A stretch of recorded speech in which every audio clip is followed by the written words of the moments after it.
마침표에 물음표를 던지다.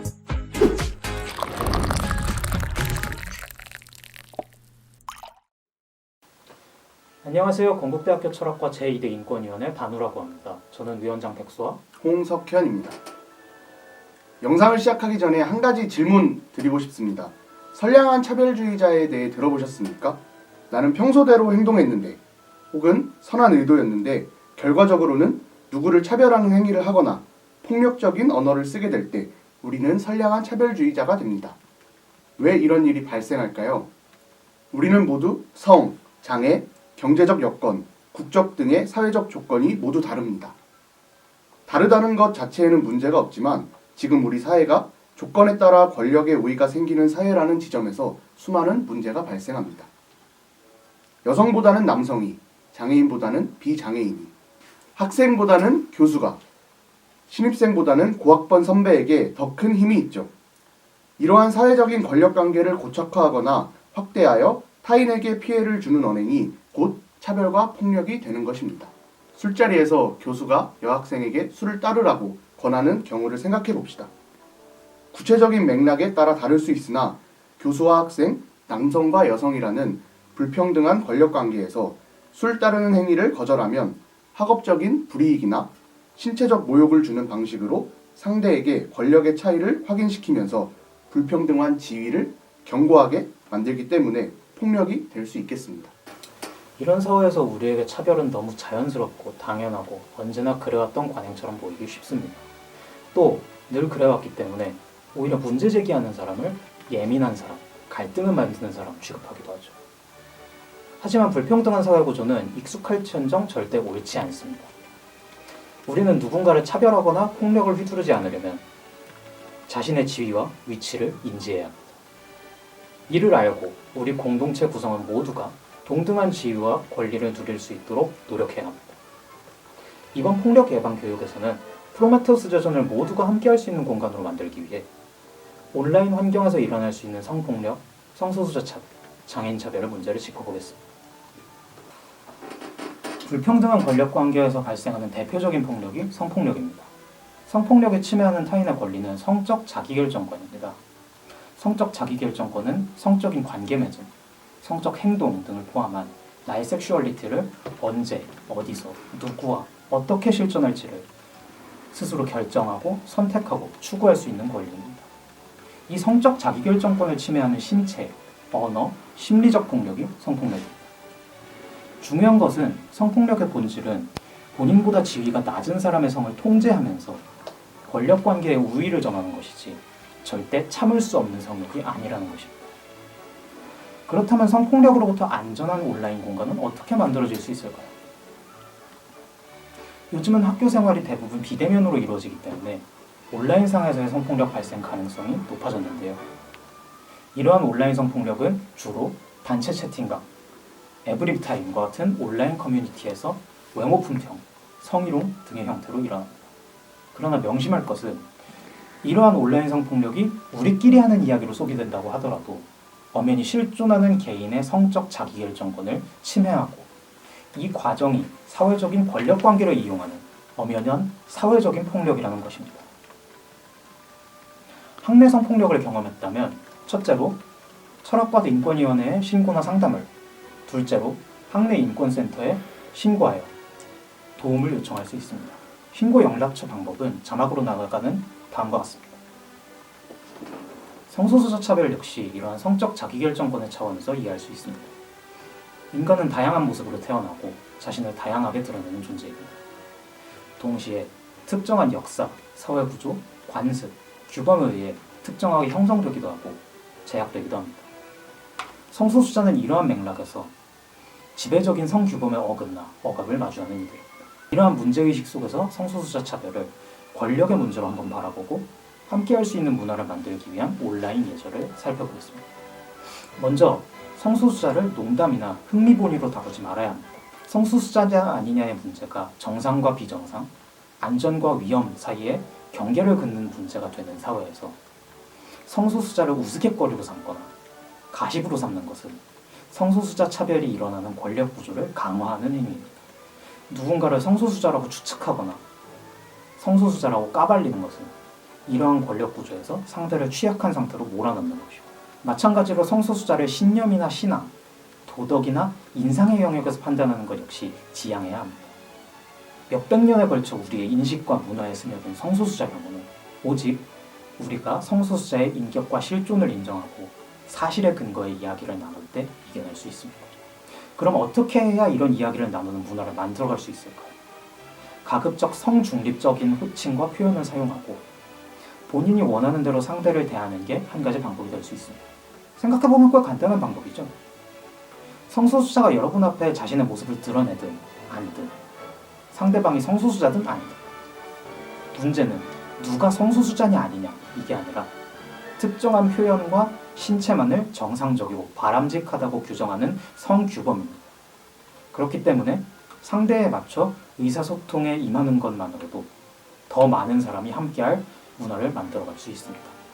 요컨대 성소수자를 가십으로 삼거나 멋대로 판단하지 말고 호칭과 표현은 가급적 성중립적이거나 상대가 바라는 대로 사용할 필요가 있습니다. 물론 이런 예절이 표현의 자유를 억누른다는 비난도 오랫동안 제기되었습니다. 그런데 한번 이렇게 생각해 보시길 권고드립니다. 우리는 때릴 자유, 돈이나 생명을 뺏을 자유, 이런 건 당연히 없다고 얘기하면서도 혐오 표현에 뒤따르는 표현의 자유라는 말에는 머뭇거리게 됩니다. 그러나 이러한 자유가 마찬가지로 공동체에서 특정한 사람들을 고통과 죽음으로 몰아넣는다면 우리의 머뭇거림은 과연 당연하고 합리적인 민주의식의 발로일까요? 아니면은 내면화된 폭력에 그저 순응하는 것입니다. 아니면 내면하는 폭력에 그저 순응하는 것일까요? 특정한 신체를 정상과 비정상으로 규정하는 문제는 비단 성소수자만의 문제가 아닙니다. 장애인이 마주하는 차별은 이러한 정상 신체의 문제를 공유할 뿐만 아니라 더욱 직접적인 형태로 드러내기까지 합니다. 그렇다면 장애란 무엇이고 장애인 차별이란 어떤 것을 의미할까요?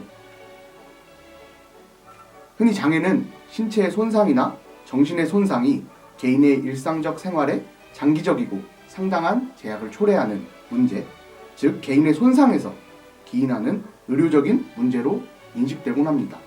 그러나 장애학과 장애운동의 발달은 장애가 개인의 손상으로 인함이라는 잘못된 인식이 오히려 장애를 발생시키는 사회적 조건을 당연시하고 있음을 밝혔습니다. 예컨대 휠체어 이용자가 경사로가 있는 건물에서는 겪지 않았던 문제를 경사로가 없는 건물에서 겪는 것은 없던 손상이 갑자기 생겨나는 것이 아니라 건물 입구에 경사로가 필요 없다고 가정하는 사회 환경의 물리적 장벽, 그리고 경사로 없이 드나들 수 있는 몸을 정상으로 여기고 휠체어 이용자를 비정상으로 여기는 잘못된 인식 때문이라는 것입니다. 결국 장애의 책임은 개인에게 있는 것이 아니라 물리적 환경과 부적절한 지원에 있는 것이고, 따라서 사회적 환경과 대중의 인식을 개선함으로써 장애 문제가 해결될 수 있다고 보는 것입니다. 그럼 학기가 비대면으로 진행되면서 이러한 문제가 당분간은 없는 것이 아닌가라고 생각하실 수도 있겠습니다만, 지금의 비대면 학기는 대면 학기의 여러 문제점은 여전히 해결되지 않은 채 남아있고 그간 드러나지 않았던 비대면 학기의 문제가 드러난 것이라고 볼 수 있겠습니다. 시각장애인을 위한 음성해설, 청각장애인을 위한 자막 지원, 혹은 수어 통역이 없다는 게 그 예시라 할 수 있겠습니다. 그리고 대면 학기와 비대면 학기 모두 학교가 장애인이 장애가 없는 사람과 동등하게 같은 활동에 참여할 수 있도록 장애인의 성별, 장애의 유형 및 정도, 특성 등을 고려한 편의시설, 설비, 도구, 서비스 등 인적, 물적 제반 수단과 조치인 정당한 편의를 제공하고 있지 않다는 점은 본질적으로 동일한 문제가 남아있다는 것을 의미합니다. 이는 단순히 준비의 미비가 아니라 우리가 장차법이라 부르는 장애인 차별 금지 및 권리 구제 등에 관한 법률에 따라 명백한 장애인 차별이라는 점도 기억해 주시면 좋겠습니다. 건국대학교 철학과는 이런 문제를 해결하기 위해서 프로메테우스 제전 영상에 자막을 병기하고 학술 발표 자료를 사전에 배포할 수 있도록 논문팀과 조율하는 등 여러 노력을 기울이고 있습니다. 인권위원회도 장애학생 지원센터와 연락을 취해 행사에 속기사를 초빙하는 방안을 추진하고 있습니다. 하지만 이러한 노력은 푸준이나 인권위 프로메테우스 제전에만 국한되는 것이 아니며 그래서도 안 됩니다. 장애 학생과 더불어 비장애 학생 모두가 장애가 개인의 의료적 손상으로부터 비롯되는 것이 아니라 우리 사회의 물질적 환경과 부정적 인식 때문이라는 사실을 받아들여야 하며 향후 학술답사를 비롯한 다양한 철학과의 강의 및 행사에서 장애 학생의 접근성을 보장하는 방향으로 함께 나아가야만 모두를 포함하는 철학과를 만들 수 있을 것입니다. 오늘 살핀 바대로 차별과 폭력은 일부 예민한 사람들의 투정이나 일부 흉악범의 잔혹성으로 단순화될 수 없는 문제입니다. 차별과 폭력은 우리 사회에 깊이 스며들고 뿌리내린 불평등한 권력관계와 복잡하게 얽혀있는 문제이고 따라서 우리 모두가 물심양면으로 고민하고 노력해야만 고칠 수 있는 문제입니다. 그러나 인권이라는 말이 실로 우리 모두를 감싸안고 풍요롭게 하는 말이 되기 위해서 우리는 차별과 폭력의 문제를 우리가 있는 바로 이 자리부터 고민해야만 할 것입니다.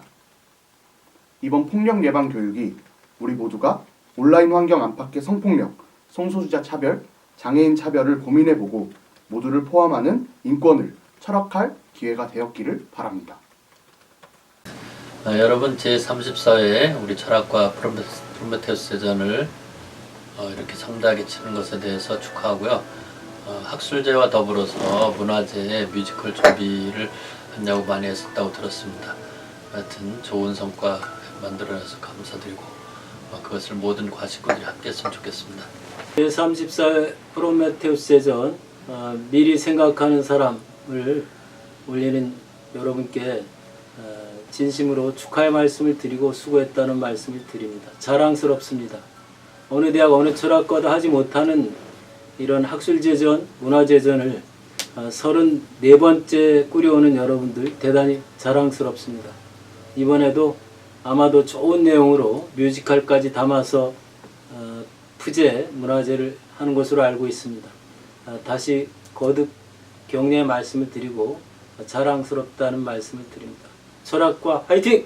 네, 프로메테우스 제전을 축하드립니다. 사실은 뭐 우리가 축하드린다는 말을 하는 것보다는 뭐 여러분들도 그렇고 저희도 그렇고 사실은 참여하면서 뭐 그게 주체로 참여를 하던 아니면 관중으로 참여를 하던 참여를 하면서 우리가 같이 만들어가는 그런 축제였으면 좋겠고요. 이번엔 특히 이렇게 무언가 기대가 됩니다. 이게 꼭 몰락이 아닌 부드러운 몰락인 거를 꼭 기억을 해주셨으면 감사하겠습니다. 이것이 우리들의 축제로서 너와 나가 함께 할 수 있는 그런 자리가 되기를 소망해 봅니다. 감사합니다. 학술제, 뭐 문화제, 사실은 뭐 포장지 같은 거죠.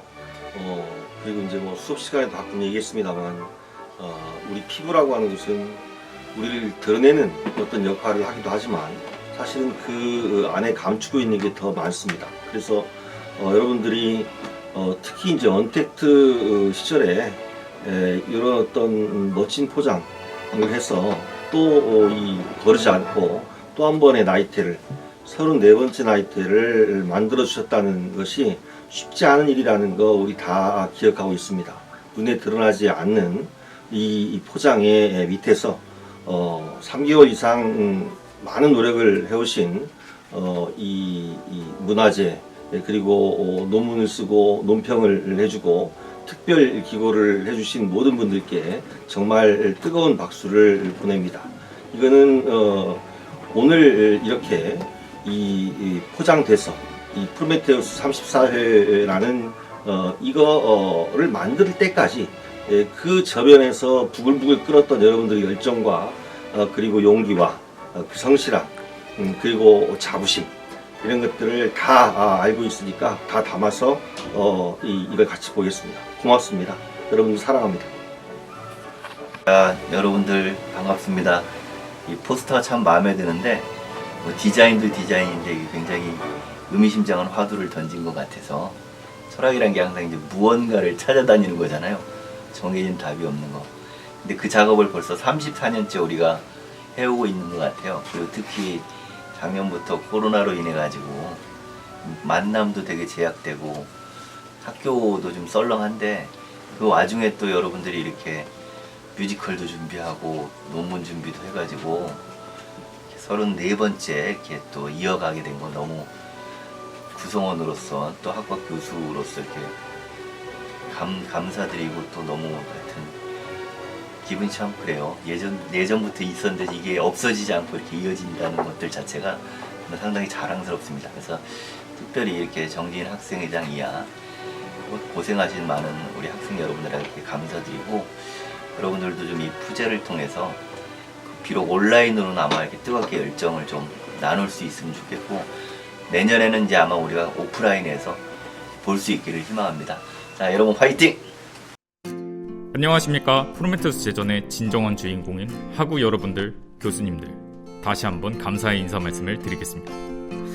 작년 프로메테우스 제전에서 발표자로 참여했던 게 마치 어제 일과 같은데, 다시 프로메테우스 제전의 계절이 돌아왔다는 것이 믿기지가 않습니다. 올해에는 학회기구와 개인기구를 합쳐 총 5편의 논문이 실리게 되었습니다. 치열한 문제의식과 신선한 사유가 돋보이는 글과 발표를 학우 여러분들과 나누게 되어 기쁩니다.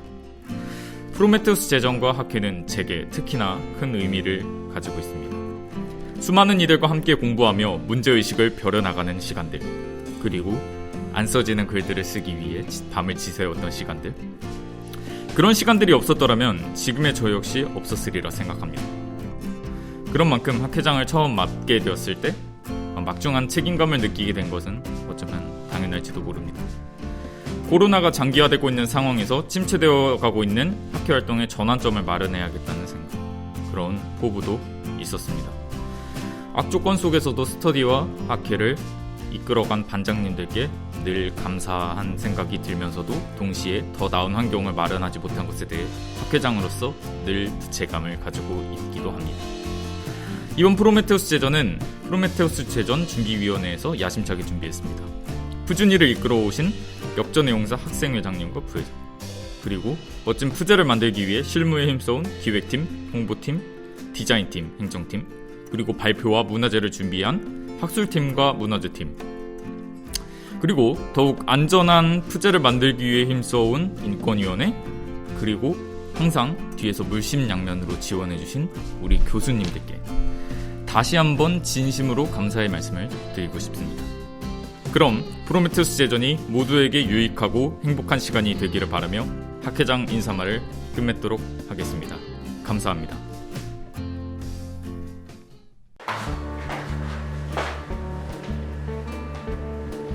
안녕하세요. 철학과 학생회장이자 올해 푸준이장을 맡은 철학과 18학번 정지인입니다. 2021년이라는 상상할 수도 없던 한 해가 어느덧 저물고 벌써 연말이 다가왔어요. 저도 벌써 4년이라는 긴 시간 동안 11월의 기억은 늘 푸제와 함께였는데요. 동문 선배님들도, 그리고 교수님들, 재학 중이신 선배 동기분들 모두에게도 아마 11월은 어딘가 애틋한 달이 아닌가 하는 짐작을 해보게 됩니다. 저희의 오랜 새내기들, 2021학번 친구들에게도 11월이 그렇게 항상 기억에 남아있는 달이 되기를 바라는 마음으로 올해 푸제도 준비했는데요. 논문 발표와 함께 시작했던 저의 1학년 푸제가 어느덧 기억 저편으로 전 흘러갔고, 푸준이장이라는 큰 직책 아래 함께한 올해 푸제는 책임감이 막중했기에 더욱 뜻깊었습니다. 코로나로 인해 많은 것이 힘들었지만 그 속에서도 멋진 논문을 준비해주고 발표해준 우리 학술팀, 그리고 그 학술팀을 이끌어준 학술제장님에게 더없이 감사함을 느낍니다.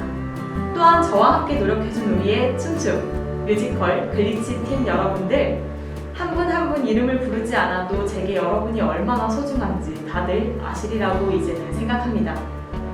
이 모든 푸제 전반을 함께 이끌어준 문화제장님, 총무님, 그리고 전 부학생회장님을 비롯한 우리 푸준이원 모두에게 사랑과 감사를 보냅니다. 그리고 항상 챙겨주시고 응원을 아끼지 않아주시는 교수님들께 늘 말로 다 전하지는 못했지만 제 마음에서 가장 큰 감사를 꺼내어 전하고 싶습니다. 마지막으로 늘 지원을 아끼지 않아주시고 든든하게 저희를 안아주시는 동문회 선배님들 덕분에 여기까지 저희가 해낼 수 있었다고 말씀드리고 싶습니다. 말이 길어졌습니다. 추위와 함께 찾아온 푸제, 열정만큼이나 뜨거운 오늘을 우리 함께 가장 아름다운 추억으로 남길 수 있기를 소망하며 여러분 덕에 저의 11월은 4년 내내 언제나 소중했다는 말로 인사 마치겠습니다. 사랑하는 철학가 하구, 동문 선배님들, 교수님들께 모두 진심으로 감사드리며 2021년 제34회 프로메테우스 제전 무언가 지금 시작합니다.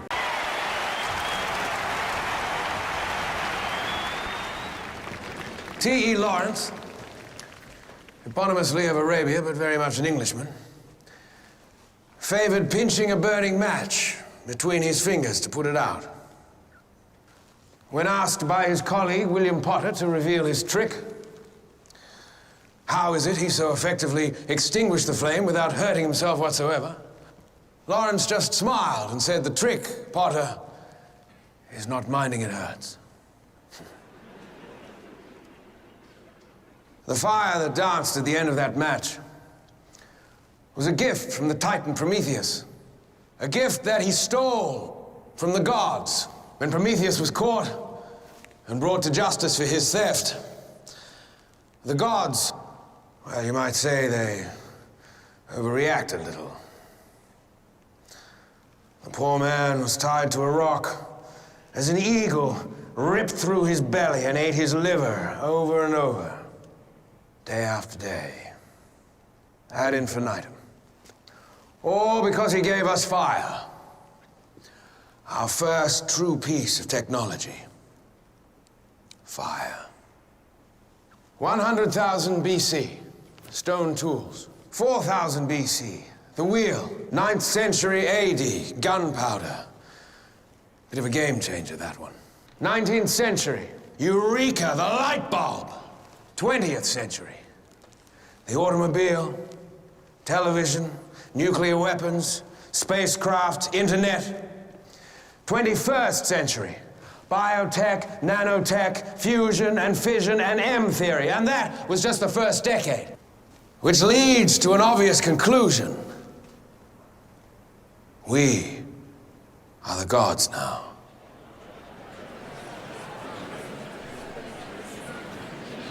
For those of you who know me, you will be aware by now that my ambition is unlimited. You know that I will settle for nothing short of greatness, or I will die trying. For those of you who do not yet know me, allow me to introduce myself. 춘추시대의 장군 오자선은 초나라의 수도를 장악한 뒤 자신의 가족을 모함해서 죽인 초나라 왕의 시신을 무덤에서 파내 매질합니다. 친구 신포서가 이를 꾸짖자 오자선은 사과와 함께 일무도원 도행역시라는 말을 남깁니다. 해는 지고 갈 길이 멀어 도리에 어긋난 짓을 할 수밖에 없었다. 이런 뜻입니다. 오늘 제 발표는 이 가운데 뒷부분인 도행역시, 즉 긴박함에 무릎 쓸 수밖에 없는 일을 다루고자 합니다.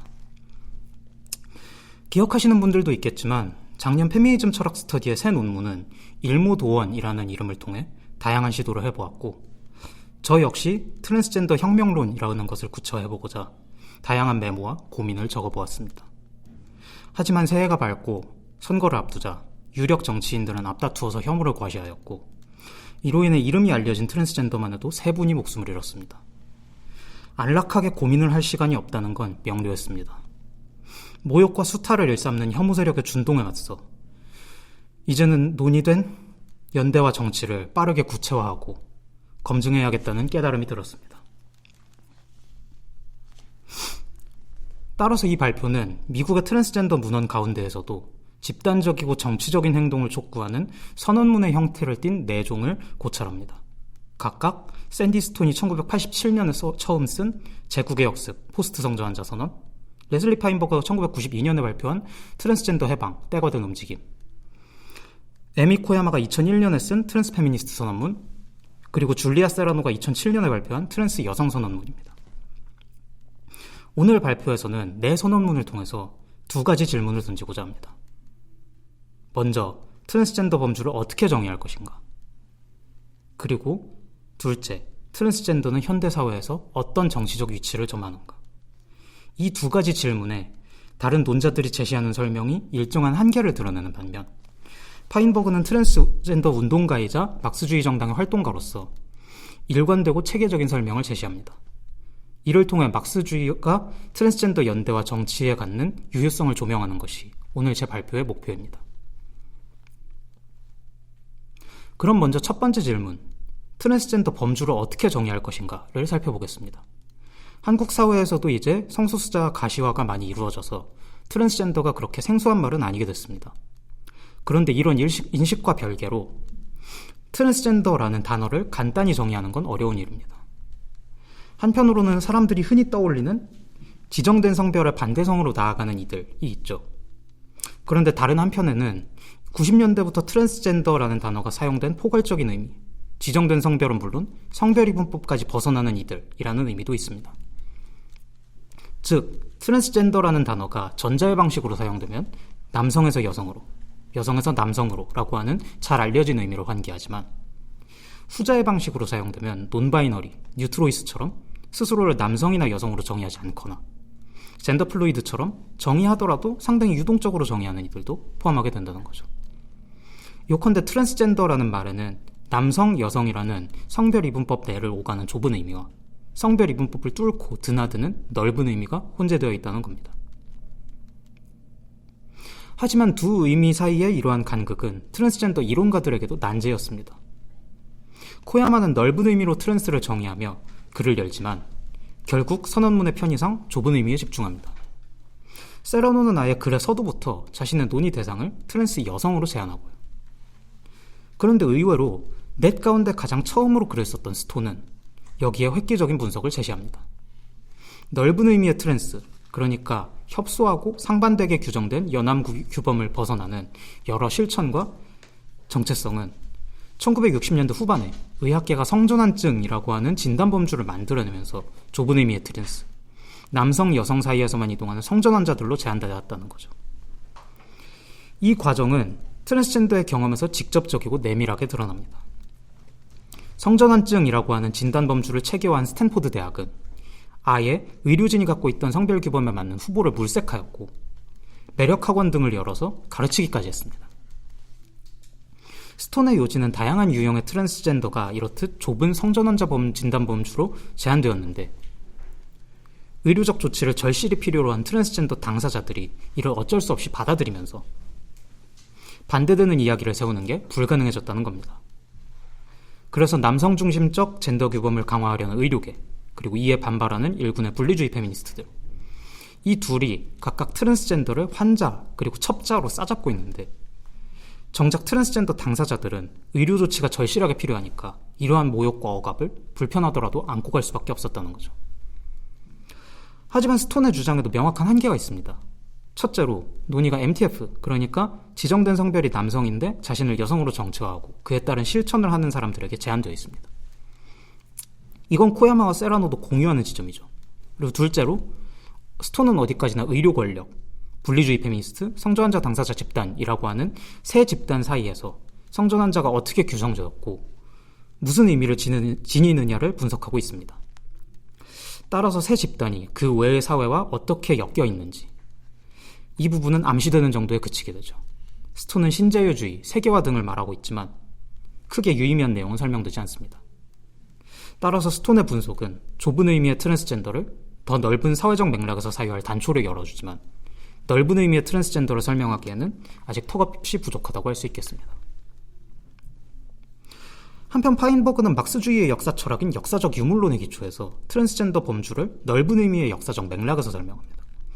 역사적 유물론이라는 건 쉽게 얘기해서 사람들이 노동을 통해서 자연을 변화시키고 살아가는 생산의 방식이 변화하면 그에 따라서 정치, 문화 등에도 변동이 일어나서 역사적 변화가 일어난다는 이론입니다. 파인버그는 이런 관점에서 트랜스젠더 범주를 설명하기 위해 기원전 45세기부터 12세기쯤으로 되돌아가 봅니다. 왜 그리 고리적 옛날로 돌아가냐면 이때 처음으로 역사를 뒤흔들 규모의 변화가 일어나기 때문입니다. 다양한 실증적 역사 연구에서는 이 시기에 철기가 발명되었고 세계 각지에서 목의 중심의 원시 공산제 사회에서 북의 중심의 고대 노예제 사회로 전환되었다고 합니다. 그러니까 이전에는 어머니 중심으로 모여서 공평하게 나눠 먹고 살았는데 이때부터는 생산물을 아버지 중심으로 불균등하게 나누어서 세습하게 되었다는 거죠. 역사적 유물론은 이러한 변화를 다음과 같이 설명합니다. 이전에는 수렵과 채집으로 먹고 살기 빠듯한 공동체에서 철기가 발명된 이후로 이제 한 곳에 정착해서 농사도 짓고 가축도 기를 수 있게 되고, 그러다 보니 먹고 살아도 전보다 뭐가 남는다는 겁니다. 이때 이러한 잉여 생산물을 사회에서 처분할 방법으로 계급이 만들어졌다는 거죠. 아버지 아들 관계로 생산물을 넘겨주고 여자나 다른 공동체에서 잡아온 노예에게는 여기에 기여만 하고 받아갈 권리가 없게 하면 나눠먹고 땡치는 이전 사회와 달리 생산물은 언제나 남게 된다는 겁니다. 이 과정에서 이전에는 별 의미가 없던 성별은 갑자기 중요해집니다. 이전에는 누구든 그냥 한 씨족의 평등한 구성원이지만 이제 남자는 가족의 잠재적인 계승자여야 하고 여자는 단 한 명의 남성하고만 결혼하고 성관계를 맺어서 부자 상속의 연결을 보장해 주어야 합니다. 여기서 성차별주의와 트랜스젠더의 억압이 동시에 등장합니다. 이렇듯 성별의 생산물을 둘러싼 신분 계급이 기입되기 때문에 여자는 당연히 열등한 직위에 있어야 되고, 계급의 역할을 겸하는 성별을 드나드는 사람들은 계급 질서 전체를 뒤흔드는 인물이 되고, 이전 체제의 잔당이기도 하기 때문에 멸시와 소탕을 겪을 수밖에 없는 거죠. 그리고 이 점은 이후에 봉건사회, 자본주의 사회가 되어도 다른 형태의 계급으로 재편될 뿐 사라지지 않았다는 것도 유념할 필요가 있습니다. 이상을 통해 넓은 의미의 트랜스젠더는 한 가지 공통성을 획득하게 됩니다. 역사적 유물론의 분석에서는 계급사회가 탄생하면서 성별 규범이 강화되었기 때문에 개개인이 스스로를 어떻게 정체화하고 표현하든 간에 남성 혹은 여성이라는 성별과 함께 그에 맞는 규범을 덧붙이는 계급사회와 마찰할 수밖에 없다는 거죠. 즉, 파인버그는 역사적으로 오랫동안 탄압을 받아온 이런 넓은 의미의 트랜스젠더가 계급사회에서 초래된 성별이분법이라고 하는 공통의 억압 속에서 공통성을 획득하고 연대해야 된다고 주장하는 거죠. 이런 주장은 90년대 당시에 앞서 말씀드렸던 당시 성소수자들 사이에 자생적으로 떠오른 넓은 의미의 트랜스젠더 개념, 그리고 그에 기반한 연대를 역사적으로 명확하게 짚어낸다는 점에서 파인버그의 분석이 빛을 발하는 부분이라고 볼 수 있습니다. 그럼 이제 다음 질문, 트랜스젠더는 현대사회에서 어떤 정치적 위치를 점하는가를 다뤄봅시다. 이 질문은 성차별주의를 어떻게 볼 것인가 하는 질문과도 맞닿아 있습니다. 우리 사회에 만연한 성차별주의에 관한 논쟁은 성차별주의를 그 내부에서 옹호하든 비판하든 간에 성차별주의가 강요하는 성별 규범의 근원을 생물학적인 성별이분법에서 찾는 경우가 왕왕 있었고, 지금도 어느 정도 이에 의존하고 있습니다. 이러한 생물학적인 이해에서 트랜스젠더는 본인이 어떻게 표현하고 정체화하든 간에 특권적인 남성이거나 억압을 겪는 여성이게 됩니다. 그런데 트랜스젠더의 경험은 여기 정면으로 부딪히죠. 남자냐 여자냐라는 질문을 패싱, 그러니까 다른 성별로 보이게 하는 표현이나 치장으로 피해가고 당혹스럽게 하는 트랜스젠더의 일상적인 경험은 성차별주의의 근원으로 지목된 성별이분법이 과연 생물학적인지를 반문하게 됩니다. 오히려 트랜스젠더의 일상적인 경험은 우리가 겪는 성차별이 염색체나 성기 형태보다 상대가 나를 어떤 성별로 받아들이느냐 하는 문화적이고 인식적인 것에 가깝다는 걸 드러내니까요. 그런데 성별이분법을 문화적이고 인식적인 것으로만 치부하기엔 성별이분법에 근거한 성차별주의가 공고하게 제도화된 양상을 설명하기가 매우 어렵습니다.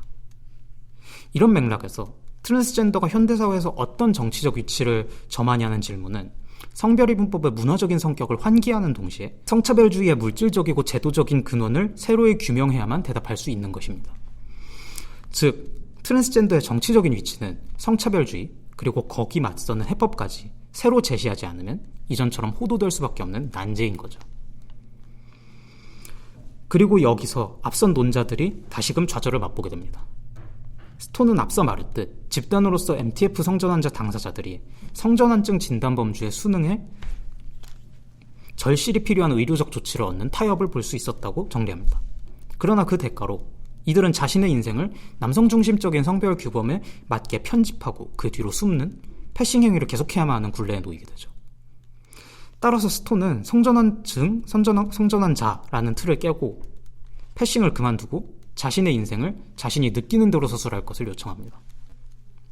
그러나 스톤의 요청에서 간과되고 있는 것은 트랜스젠더에게 패싱이 하나의 생존 전략이라는 점입니다. 사회 구조적인 혐오에 맞서서 자신의 정체성을 실험하고 경험하며 나아가 인간관계와 경제생활에 일정한 숨통을 열어주는 패싱이 그렇게 손쉽게 폐기될 리는 만무하죠. 반대로 코야마는 좀 더 실천적인 원칙을 제시합니다. 코야마는 성차별주의의 제도적인 측면에는 맞서 싸우되 개별 여성의 선택은 존중해야 한다는 것을 트랜스 페미니즘의 원칙으로 제시합니다.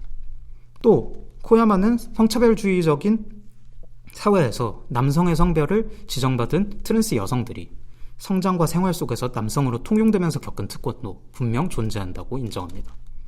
하지만 동시에 코야마는 트랜스가 아닌 사람들 역시 자신의 정체성과 표현이 지정받은 성별의 것과 일치하면서 유사한 특권을 누렸음을 지적합니다.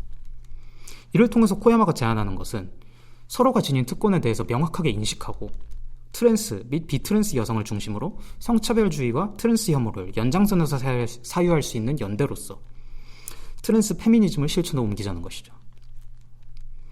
문제는 그럼 트랜스 페미니즘은 무엇과 맞서 싸우냐는 점입니다. 코야마는 확실히 트랜스 및 비트랜스 여성을 중심으로 한 합작 운동으로서 트랜스 페미니즘을 내걸고 있기는 하나 공동의적으로 지목된 가부장제적 이원젠더 체계, 공동전선으로 제기되는 포용적 연합정치, 이 부분은 모두 모호하게 남아있습니다. 이 점은 세라노도 마찬가지입니다. 세라노는 트랜스 여성이 겪는 억압을 세분화하고 그 원인을 대립적 성차별주의 그리고 전통적 성차별주의 이렇게 두 가지로 구성된 남성 중심적 젠더 위계라고 명명합니다. 즉 코야마와 세라노 모두 성차별주의가 트랜스젠더 억압과 연결되어 있다는 점, 이러한 성차별주의가 생물학적인 성별 이분법보다는 더 정교하고 복합적인 근원과 형태를 갖추고 있다는 점은 인식하고 있습니다. 하지만 이 둘은 문화와 인식의 영역 너머로 이 부분을 구체화하지 못하고 있다는 한계를 공유하고 있습니다. 따라서 이들이 성차별주의 규정과 대항 전략을 제시하고 있는 바는 여전히 일관성이 떨어지고 추상적이라는 한계를 보여줍니다. 여기서 우리는 다시금 파인버그의 관점을 살펴볼 필요가 있습니다. 다시 역사적 유물론으로 돌아가 보죠. 역사적 유물론에 따르면 현대사회, 그러니까 자본주의 사회는 이전의 계급 사회의 가장 고도화된 형태입니다. 따라서 계급 사회의 초기적인 형태에 나타난 성차별주의와 트랜스젠더 억압은 자본주의 사회에서도 어느 정도 조정되었을 뿐 남아있습니다. 예컨대 미국 및 서유럽 선진국에서는 20세기 초까지도 여성의 참정권은 물론 여성의 바지 착용이 법으로 금지되기도 하였고, 동일임금과 인공임신 중절을 위한 투쟁은 한국이든 미국이든 실낫 같은 진전조차 입법 공백 그리고 백래시에 시달리고 있죠. 트랜스젠더 운동 역시 차별금지법 그리고 성별정정 법제화를 내걸고 약 15년 가까이 전개되었지만 사회적 합의라는 핑계는 아직도 공고합니다. 그런데 자본주의 사회에서 독특한 점은 이전의 봉건적 사회와 달리 사람들이 땅에 묶이지 않고 일자리를 찾아 도시로 몰려들어 개별성과 익명성을 얻었다는 거죠. 옆집 김씨가 새참으로 뭘 좋아하는지까지 아는 사회와 달리 자본주의 사회의 도시인은 당장 옆집에 누가 사는지도 모르죠. 일터에서 만나고 같은 동네 살더라도 사직서 쓰고 이사하면 그만이고요. 이렇게 익명성과 개성이 만들어진 자본주의 사회에서 트랜스젠더는 정치적으로 독특한 위치로 구성됩니다. 즉, 트랜스젠더는 자본주의 사회의 개성과 익명성을 근거로 자신의 성적 표현과 더 나은 노동 조건을 탐험할 수 있게 됩니다. 예컨대 지정된 성별이 남성이었음에도 군 기지에서 남성 병사와 결혼한 내시 부인, 그리고 딸을 위해서 돈을 더 벌고자 남장을 하고 사냥꾼 일을 한 루시앤 롭델, 이런 사람들은 모두 자본주의 사회가 창출한 익명성과 개성을 토대로 성별 규범을 회피하려 하였죠. 그러나 대개 이들을 기다리고 있는 것은 봉건 사회에서 잔다르크를 잡아가둔 감옥과 크게 다를 바가 없는 수용소였습니다. 이렇듯 자본주의 사회에서도 성차별주의와 트랜스젠더 억압은 이전과 마찬가지로 이윤을 창출하기 위해 사람들을 나누고 지배하는 계급사회의 연장이라는 게 파인버그가 트랜스젠더의 정치적 위치에 대해 내린 결론입니다. 따라서 파인버그는 역사적 유물론의 분석에 입각하여 성차별주의와 트랜스젠더 억압을 끝낼 수 있는 수단으로 계급투쟁을 제안합니다. 역사적 유물론에서는 앞서 보았듯이 생산이 이루어지는 양식에 따라 정치, 문화 등의 영역에서도 변동이 있고, 계급사회가 선사시대에 도래한 이후로는 이에 따라 지배계급과 피지배계급이 존재합니다. 계급투쟁은 이런 조건 속에서 생산의 특정한 조건이 변화하면 이에 따라 지배계급과 피지배계급이 뒤엉켜 싸우면서 사회의 다른 영역도 변화하게 되는 역사적 과정을 의미합니다.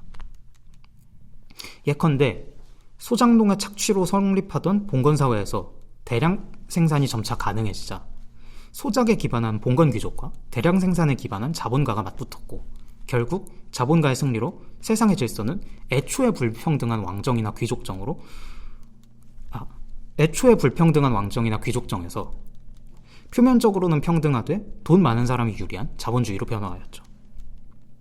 자본주의 사회 역시 마찬가지라는 겁니다. 우리가 살고 있는 자본주의 사회는 수많은 병폐가 산적해 있고 이 가운데에는 자본주의 이전부터 이어져 온 성차별주의와 트랜스젠더 억압도 있습니다. 따라서 파인버그는 성차별주의와 트랜스젠더 억압을 완전히 끝내기 위해서는 이를 계승하고 이용해서 우리 모두를 분열시키고 착취하는 자본주의 체제에 우리 모두가 맞서 싸워야 한다고 주장합니다.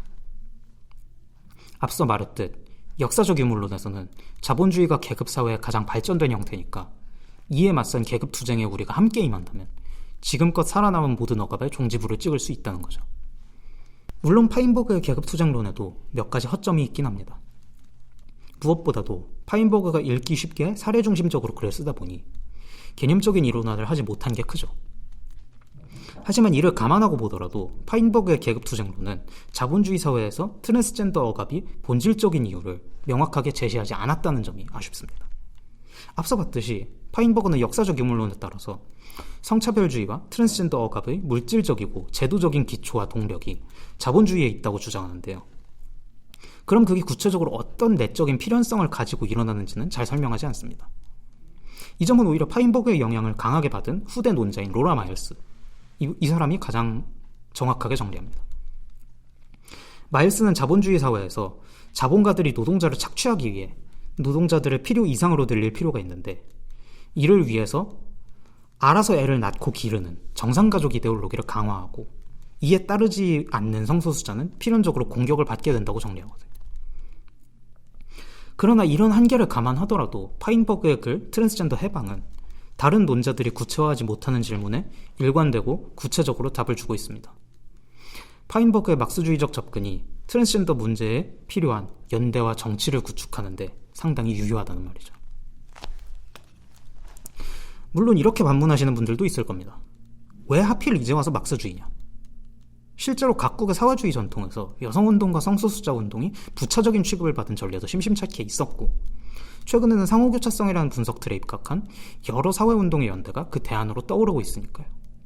예컨대 상호교차성 페미니즘은 흑인 여성의 경험을 토대로 여러 사회운동 내에서 누락되는 복합적인 경험을 복원하고 이를 담아낼 수 있는 이론과 운동을 개발하기 위해 힘쓰고 있습니다. 그리고 이런저런 혐오선동에서 가장 앞장서서 싸우는 이들도 상호교차성 페미니스트들이고요. 제가 오늘 트랜스젠더 문제에 대한 막스주의적 접근의 효용성을 발표하긴 했지만 여기에 경의를 표하면 표했지 훈계를 할 생각은 추호도 없습니다. 하지만 상호교차성의 의의와 목표가 더욱 정의로운 미래로 나아가는 데 있는 한 가지 비판적인 제언은 할 수 있을 듯 합니다. 우리는 우리의 적에 비해 구체적으로 조직되지 않았습니다. 예컨대 흑인 페미니즘 사상의 저자이자 상호교차성 페미니즘의 권위 있는 논자인 패트리샤 힐 콜린스와 시르마 빌게는 상호교차성이라고 하는 책에서 상호교차성 개념이 받는 이런저런 비판에 조리 있게 답하며 상호교차성이 이런저런 정체성에 기반한 정치에서 제기되는 문제의식을 연구와 실천의 출발점으로 삼아서 종합하고 있다고 주장합니다. 이는 틀림없는 사실이죠. 하지만 이들이 상호교차성에 입각한 현대적인 저항운동을 설명하면서 초국적 정치 상상계, 상호교차적 감수성, 연결망형 사회운동을 말할 때 뭔가 중요한 부분이 빠진 듯한 느낌이 듭니다. 혐오와 차별화에 지치고 화나는 우리에게 이런 말들은 당면과제, 전략전술, 공고한 연대를 놓을 튼튼한 바탕이 되지 못한다는 거죠. 하지만 거듭 말하듯 제가 이런 말을 하는 건 상호교차성을 폐기하자는 말이 아닙니다. 다만 자본주의라고 하는 총체적인 체계 속에 다양한 차별과 억압을 분석하고 이에 맞서는 막스주의가 아직 쓸모를 다하지 않았다는 것, 오늘 제가 드리고 싶은 말씀은 이 점입니다. 그리고 이는 저 혼자 하는 생각은 아닙니다. 칼 막스 본인은 일찍이 포이에르바에 관한 태제들에서 인간의 본질은 그 현실에 있어서 사회적 관계들의 앙상블이라고 말하고 있고, 그 계승자를 자처한 레닌 역시 어디에서 발생하건 어떤 계급, 계층에 관계된 것이건 상관없이 모든 현상을 경찰의 폭력과 자본주의적 착취라는 하나의 그림으로 종합할 능력이 있는 인민의 호민관이야말로 사회주의자의 참된 역할이라고 말했습니다. 멀리 갈 것 없이 국내외의 다양한 사회주의자들도 점차 성소수자 연대와 반성폭력 기조에 함께하고 있고, 올해는 아예 영국에서 트랜스젠더 문제에 대한 막스주의적 접근을 집대성한 트랜스젠더 막스주의라는 책이 출판되기도 했습니다. 역사상 막스주의의 이름 아래 여러 오류와 과오가 저질러졌음에도 이런 맥락에서 다양한 차별과 억압에 맞서 싸울 방법으로서 막스주의가 아직 유효하다는 점, 이게 제가 오늘 전하고 싶었던 바입니다.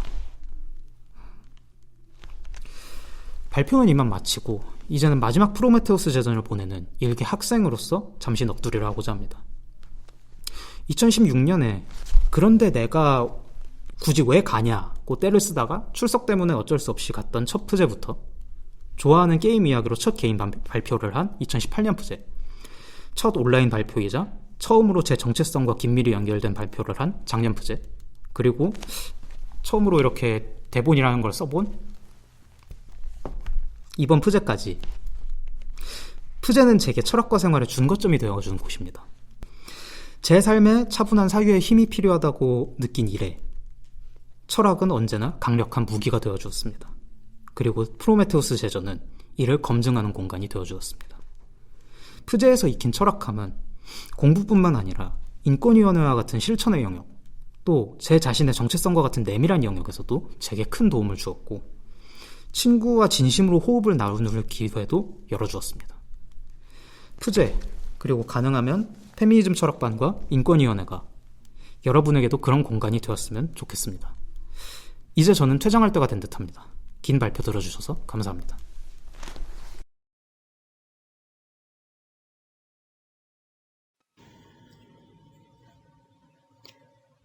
안녕하세요. 저는 미학반의 20학번 김은채입니다. 타르코프스키적 생성의 주체라는 제목의 제 글은 안드레이 타르코프스키의 75년도작 거울에 대한 새로운 해석을 제시하고 그와 연관해서 주체에 대한 사유로 나아가는 글입니다. 저는 거울에서 포착할 수 있는 주체상을 새로운 긍정적인 주체로 제시하고 그가 외부 대상을 호출하지 않고 자립하는 수동적인 주체이자 내재적 생성을 이룩하는 주체임을 간략하게 해명하고자 합니다. 우리가 주체에 대해서 생각을 해보자면 근대적인 의미의 주체성은 능동성을 자신의 본질로 삼으며 일종의 권력과 역량 아래에서 자리매김했습니다. 주체중심적인 고정된 관점에서 세계는 대상이라는 지위로 하락하고 주체의식은 능동성과 동일성이라는 신적 지위와의 유사성을 향유하게 되었습니다. 그리고 이런 주체에 대한 비판은 사면적인 존재자가 아닌 타 존재자들 혹은 대상의 지위로 간주되어 왔던 존재자들의 지위를 복권시키며 인간 주체성의 월권에 대한 반성에서 진행되어 왔습니다. 다시 말해서 기존의 주체는 위계적 우위를 점하고자 하는 과도한 주체라는 것입니다. 그러한 반성은 타당하지만 우리는 다른 방향에서 사고를 해볼 수 있습니다. 자신 외의 존재들을 대상의 지위로 하락시키는 주체, 그러한 주체는 과도한 주체이기 때문만이 아니라 주체 스스로의 자리를 위협하고 불완전성 속에 놓이게 한다는 점에서 제고되어야 한다는 것입니다. 다시 말해 동일성과 능동성으로만 점철된 주체 개념은 오히려 주체를 올가매고 어느 면에서는 비극에 빠지게 합니다. 수로에 대해 능동적인 주체는 변화하는 수로 속에서도 그 자신은 여전히 부동한 채로 그 변화를 의욕하며 행합니다. 그런데 이러한 주체에서는 안과 밖의 규별이 형성될 수밖에 없습니다. 그 안과 밖 사이에는 주체 행함이 있는데 이를테면 대상을 인식하는 주체는 대상이라는 외부와 자신이라는 내부 사이의 구별을 인식이라는 자신의 행위로서 안착시킵니다. 그래서 수로는 주체의 능동적이고 의욕적인 행함이 되는 것이고 주체 외부에는 그 행함이 작용하는 대상이 놓이게 됩니다. 가령 주체가 먼저 존재하고 그 주체는 외부의 대상에 대한 인식을 행하는 것입니다. 대상을 인식하는 주체는 능동적이며 또한 역량으로서 자신의 주체성을 확립시키는 주체입니다. 그러나 우리가 생각해 볼 수 있는 것은 이러한 확고부동한 자신의 영역을 지키고자 하는 실체적인 주체는 오히려 자신을 어떠한 한계 속에 맴돌게 한다는 점입니다. 왜냐하면 그러한 주체는 자립하지 못하고 내외의 구별 속에서 끊임없이 대상을 호출해야만 자신의 주체성을 보존할 수 있기 때문입니다. 그리하여 우리에겐 대상과 외부적인 관계를 맺으면서 역량을 담보하는 주체, 혹은 능동성만을 자신의 본질로 삼는 주체와는 다른 새로운 주체를 마주해보는 것이 가치가 있을 것입니다. 이는 이미 존재하고 있다고 가정된 부동의 주체의 역량에서부터가 아니라 거꾸로 운동에서부터 주체를 사유해보는 데서 출발합니다.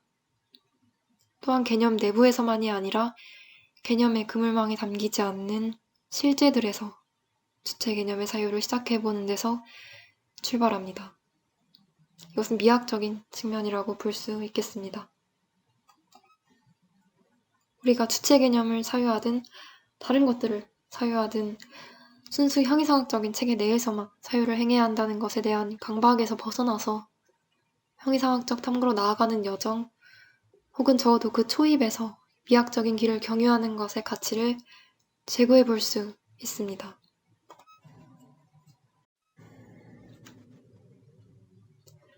개념이라는 것은 근본적으로 지시성과 추상성을 지닙니다. 어느 면에서는 실제에 대한 재현의 목적을 지니고 있기도 합니다. 또한 무수한 실제들에서 공통적인 속성을 뽑아내고 종합해서 보편적인 지시성을 획득하고자 한 것으로 생각해 볼 수도 있을 것입니다. 이렇게 생각을 해본다면 사실 개념의 그물망에서는 어쩌면 그 자체로 현동하고 있는 무수한 실제들을 다 담는 것이 불가능한 것이기도 할 겁니다. 어느 일면에서는 지각이 발산하고 움직이고 존재하고 있는 무수한 감각들이나 실제 그 자체들을 보편성과 지시성을 지니는 하나의 개념으로 치환하는 것일 수도 있다는 것입니다. 그렇기 때문에 우리가 단지 이성을 통해서 개념의 연관과 언어의 매개에만 의탁한 채로 사유한다면 우주와 사태의 본질에 완전하게 다가가기는 어려울지도 모르겠습니다. 때문에 미학적이고 감각학적인 사유의 순간들을 붙잡아 보는 것이 필요할 수 있다는 것입니다. 물론 개념적인 사유는 중요하고 들레즈의 경우에도 개념의 창조를 철학함의 근본으로 설정하면서 개념의 긍정적인 역할과 필요성을 강조했습니다. 그런데 그는 어느 일면에서는 개념이 지시적이고 제한적인 속성에 그치지 않고 새로운 기분과 감각, 사유의 결을 만들어내기도 한다는 점에서 그 중요성을 환기한 것이기도 했습니다.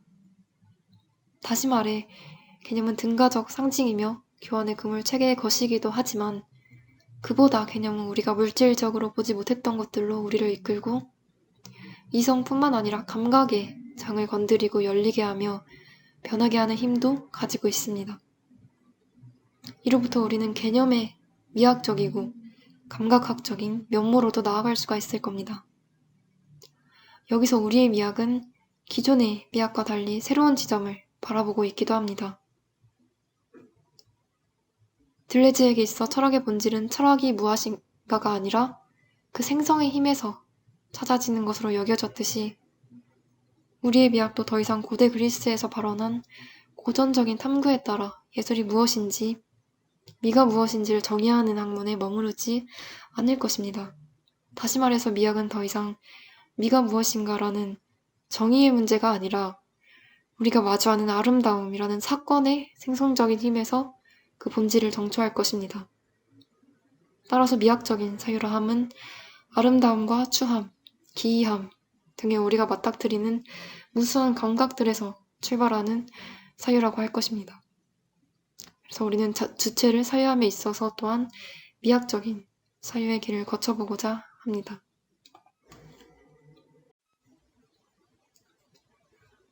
타르코프스키 트라코프스키적 주체를 우리가 바라보기 이전에 랑시에르와 에이젠슈테인을 새롭게 경유해보고자 합니다.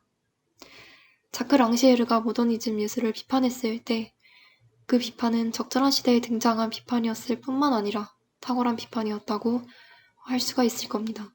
그 비판은 두 가지 의미에서 탁월성을 지니는데 하나는 랑시에르의 철학 내부에서의 가치일 테고 다른 하나는 우리의 주체에 대한 사유에 있어서의 가치가 될 것입니다.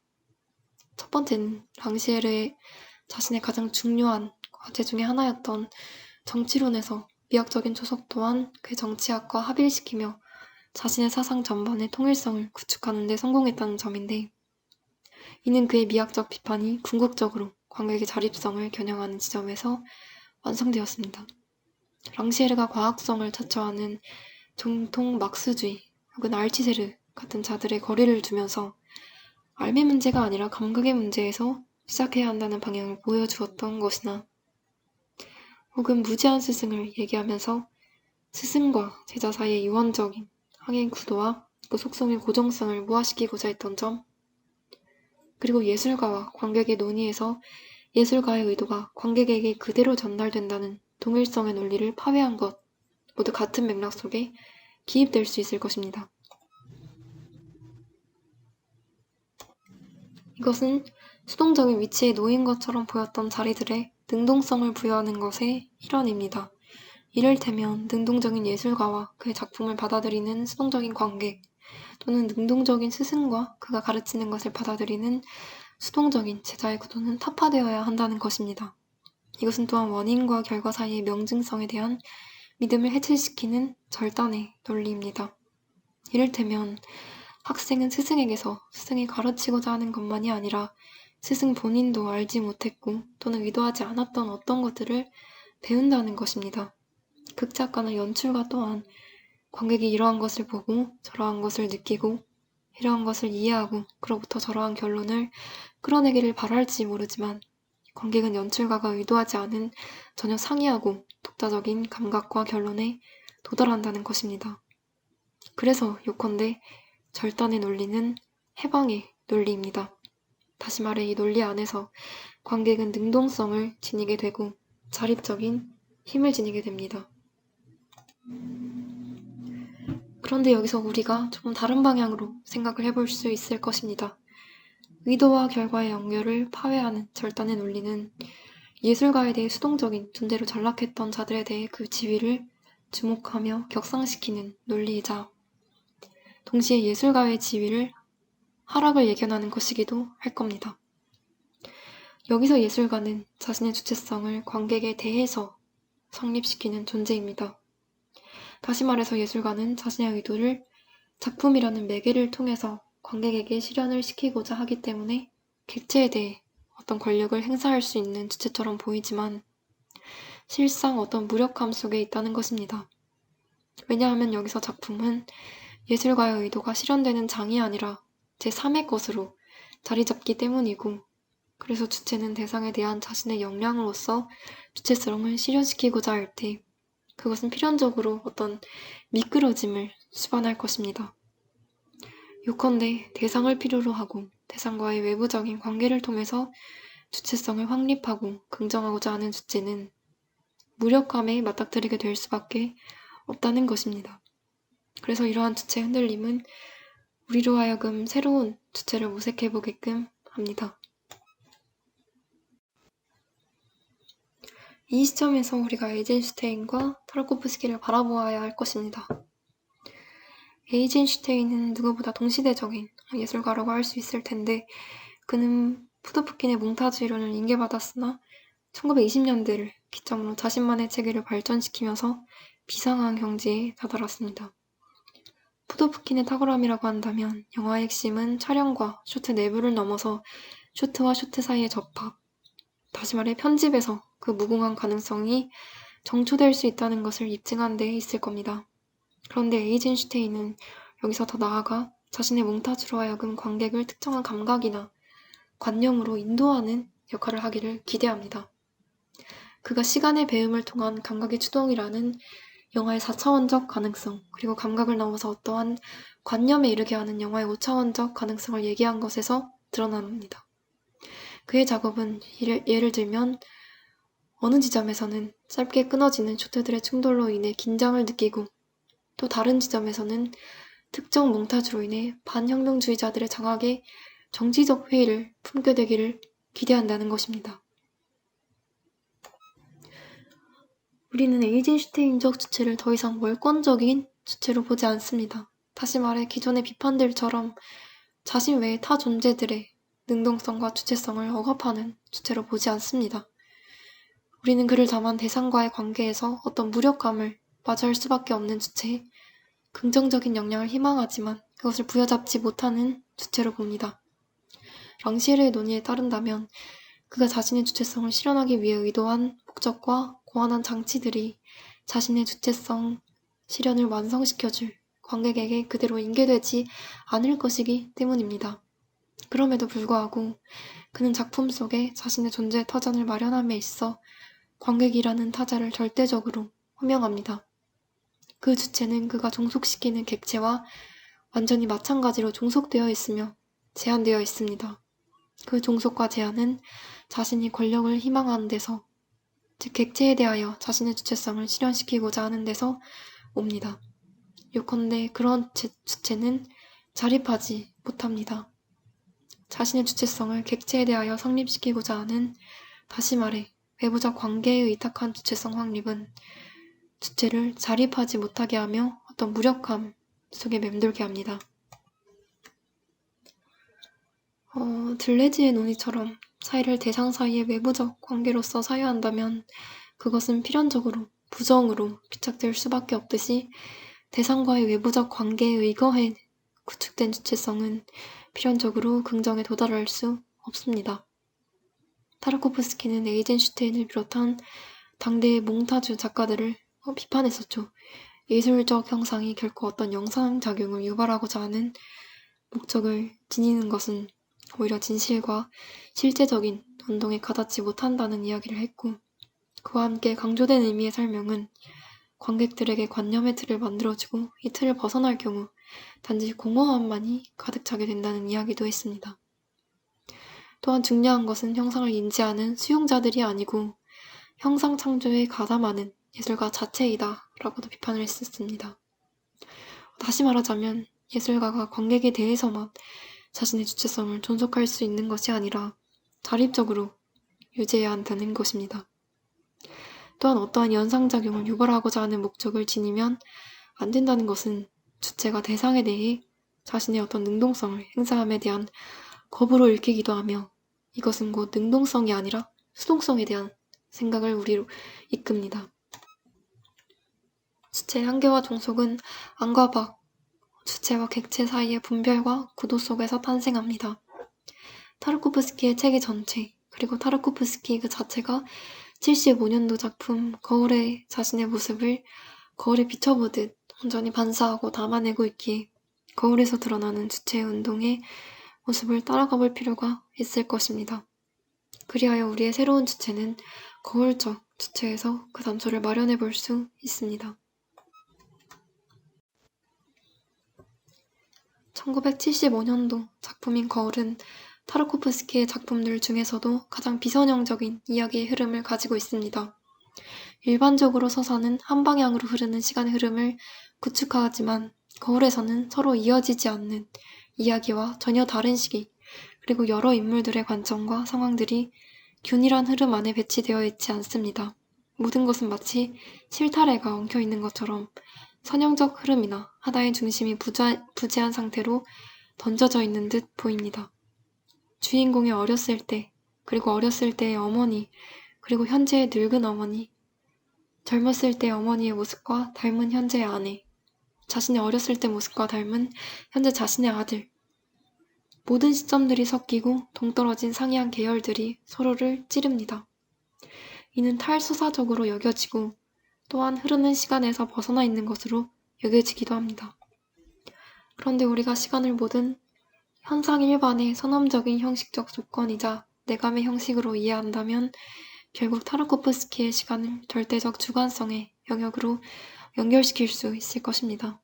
시간이 자기 자신만으로는 있을 수 없으며 또한 사물의 객관적 특성으로서 사물에 속해 있는 것도 아니라면 그것은 다시 말해 조건적으로든 성질로든 시간은 물 자체에 속하지 않으며 우리의 감성적 직관의 형식과 관계에 존립할 수 있다는 것입니다. 그렇다면 시간은 더 이상 대상 자신이 아니라 대상을 직관하는 주관에 속해 있게 됩니다. 거울의 시간은 한 자아의 모든 내적 현상들을 가능하게 하는 조건이자 동시에 내적 상태를 직관하는 형식이 되는 것입니다. 들레즈는 시간을 사유하는 주체의 내면에 둔다는 점에서 칸트적 코기토의 독창성을 찾았습니다. 그에 따르면 만일 초월론 철학의 가장 위대한 창의성이 시간의 형식을 본연의 사유 안으로 끌어들이는 데 있다고 한다면 이 형식은 이제 죽은 신과 균열된 나 그리고 수동적 자아를 의미하게 됩니다. 물론 칸트에게서는 신과 나는 부활하게 되며 새로운 형식의 동일성, 능동성을 띤 종합적 동일성을 통해 그 균열은 곧바로 메워지게 됩니다. 여기서는 수동적 자아는 단지 수용성에 의해 정의되고 이러한 자격에서 어떤 종합의 능력도 지니지 못하는 것으로 간주됩니다. 그러나 들레즈에게서는 수동적 자아는 보다 깊은 차원에서 수동적인 어떤 종합이 가능하며 응시와 수축으로 이루어진 그 종합은 자아와 주체를 가능하게 합니다. 그래서 들레즈가 칸트적 창의성이 회복될 가능성은 바로 이 수동적 자아를 전혀 다르게 평가하는 데 있다. 이런 의미에서 칸트주의의 마지막 출구는 피에테나 헤겔에게 있는 것이 아니라 헬덜린에게 있다는 말은 옳다고 말한 것이겠습니다. 들레즈는 헬덜린에게서 순수한 시간의 공허 안에서 신성한 것의 연속적 전회, 자아의 동일성으로의 지향이 아니라 계속해서 심화되는 자아의 균열, 그리고 본연의 자아를 구성하는 수동적 정념을 동시에 발견하고 있기 때문일 것입니다. 본연의 수동적 자아는 단순히 수용성에 의해, 다시 말해 감각작용들을 받아들이는 능력에 의해서만 정의되는 것이 아니라 그것은 감각작용들을 구성하기 전에 이미 유기체 자체를 구성하는 수축하는 응시에 의해 정의됩니다. 어디선가 은밀한 응시가 성립하는 순간 거기에는 자아가 있습니다. 어디선가 수축하는 기계가 가능하고 반복해서 현존하는 차이들을 붙잡는 국면에 도달하는 순간 그곳에 자아가 있게 되는 것입니다.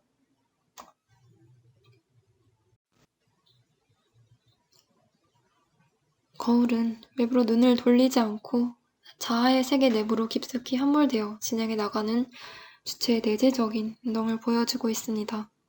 우리가 영화에서 주체의 운동의 방식과 관련해서 간단하게 주목해 볼 수 있는 것은 어떤 비밀스러운 반복입니다. 거울에서 수풀에 불어오는 바람을 담은 쇼트는 자꾸 반복되어 돌아옵니다. 어떤 과거의 회상 이후에 꿈에 대한 상기 이전에 바람과 흔들리는 수풀의 모습은 매 순간 다른 감정을 지니고 반복되어 등장합니다. 이것은 반복되지만 언제나 그것은 다른 무언가와 겹쳐서 다른 무언가와 동행하며 같으면서도 동시에 변화된 모습으로 되돌아옵니다. 영화에서 그것들은 모두 쇼트의 길이가 상이하기도 합니다.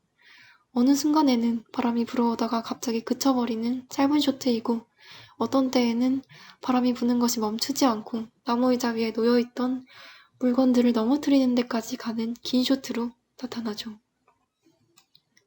다시 말해 이 반복은 차이를 품고 있는 반복입니다. 반복이 바로 차이입니다. 왜냐하면 우리가 반복하는 것은 매 사건이 계속해서 다른 방식으로 스스로를 긍정하는 힘이기 때문일 것입니다. 들레즈가 이해한 영혼의 기는 나의 고유한 일관성, 나의 고유한 동일성, 자아의 동일성, 그리고 세계의 동일성과 신의 동일성을 모두 배제하면서 성립하는 비밀스럽고 혼돈을 품고 있는 일관성입니다. 그것은 어딘가 찌그러져 있고 비밀스러우며 영원히 궤도를 벗어나는 원한 운동입니다. 그러나 돌아오는 것은 어떠한 조건도 행위자도 아닙니다. 돌아오는 것은 매 순간에 생산된 사건들 그 자체인 것입니다. 들레즈는 주름 개념을 가지고 존재에 정초하지 않은 생성을 표현하고자 하죠. 이를테면 세계 혹은 존재가 먼저 있어서 그것이 차이와 생성을 통과해 가는 것이 아닙니다. 오히려 하나의 어떤 열린 영원한 생성이 먼저 있는 것입니다. 또한 사건 자체가 있는 것이지 사건의 하나의 행위가 되는 우선적인 초월성은 존재하지 않는다는 것입니다. 이를테면 생성이란 어떤 존재의 생성이 아닙니다. 생성이 그 자체로 있고 그로부터 우리는 상대적으로 안정적인 존재의 점들을 지각하는 것입니다. 그것은 잠재적이며 지각하고 수축하는 한에서 매순간 현실화됩니다. 거울에서는 모든 상이한 계열들과 사건들의 중첩만이 있습니다. 그렇기 때문에 주인공에게서 어딘가 묘하게 떨어져 보이는 어머니의 젊은 시절의 상황이나 전쟁의 모습 또한 주인공이 어렸을 때 꾸었던 꿈과 동행하고 뒤섞이며 새로운 운동과 혼연된 상태를 끊임없이 생성해내는 것입니다. 다시 말해 부동의 내부와 외부, 고정된 주체와 대상 사이에 구별이 없으며 다만 존재면에 생명이 있고 그것의 운동 속에서 주체는 응시하고 수축하며 주체가 되는 생성과 운동 속에 합일되는 수동적인 자아입니다.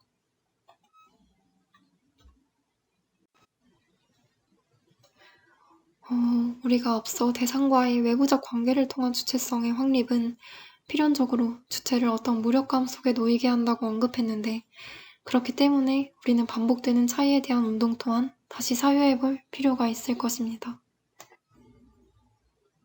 일반적으로 차이란 대상 A와 대상 B의 비교 또는 대립을 통해 얻어지는 다른 상태를 말합니다. 따라서 이때 차이는 A로부터만 비롯되는 것도 아니고 B로부터만 비롯되는 것도 아닙니다. 왜냐하면 A의 차이는 A 자신 밖에 있는 차이의 외적인 원인인 B를 필요로 하고 그 역의 경우인 B의 차이 역시 마찬가지이기 때문입니다. 이런 의미에서 일반적으로 일컬어지는 차이는 곧 부정에 근거하고 있다고 할 만합니다. 하지만 우리는 차이를 다르게 생각해 볼 수 있습니다. 앞서 언급한 차이는 상태의 측면에 그치지만 우리는 차이를 정적인 상태가 아니라 운동의 측면에서 사유할 수 있습니다. 차이를 지속과 시간을 경유하면서 변화 또는 생성과 더불어 이야기한다면 말입니다. 구분되고 정지된 순간 위에서가 아니라 운동, 변화, 생성으로서의 지속 위에서 이야기되는 차이는 결코 외부적인 비교나 대립의 바탕을 둔 상태가 아닌 내재적인 존속을 가능케 합니다. 이러한 차이는 만들어지고 있는 어떤 것입니다.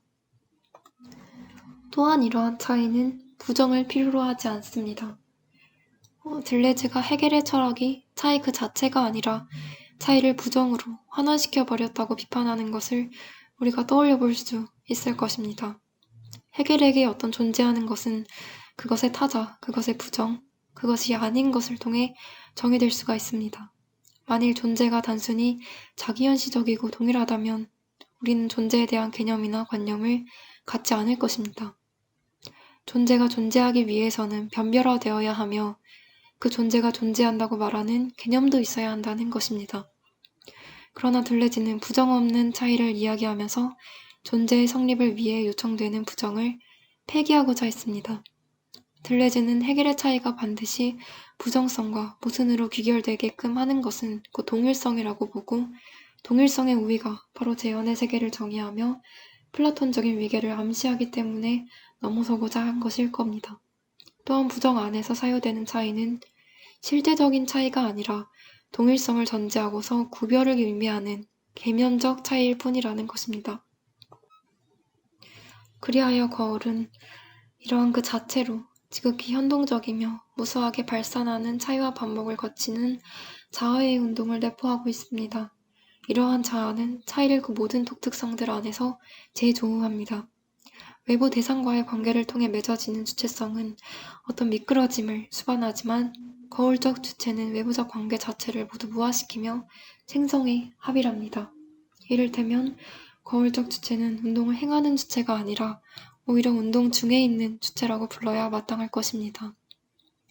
거울 속에는 주체 바깥에 외부의 대상이 없으며 단지 무한한 내부만이 있습니다.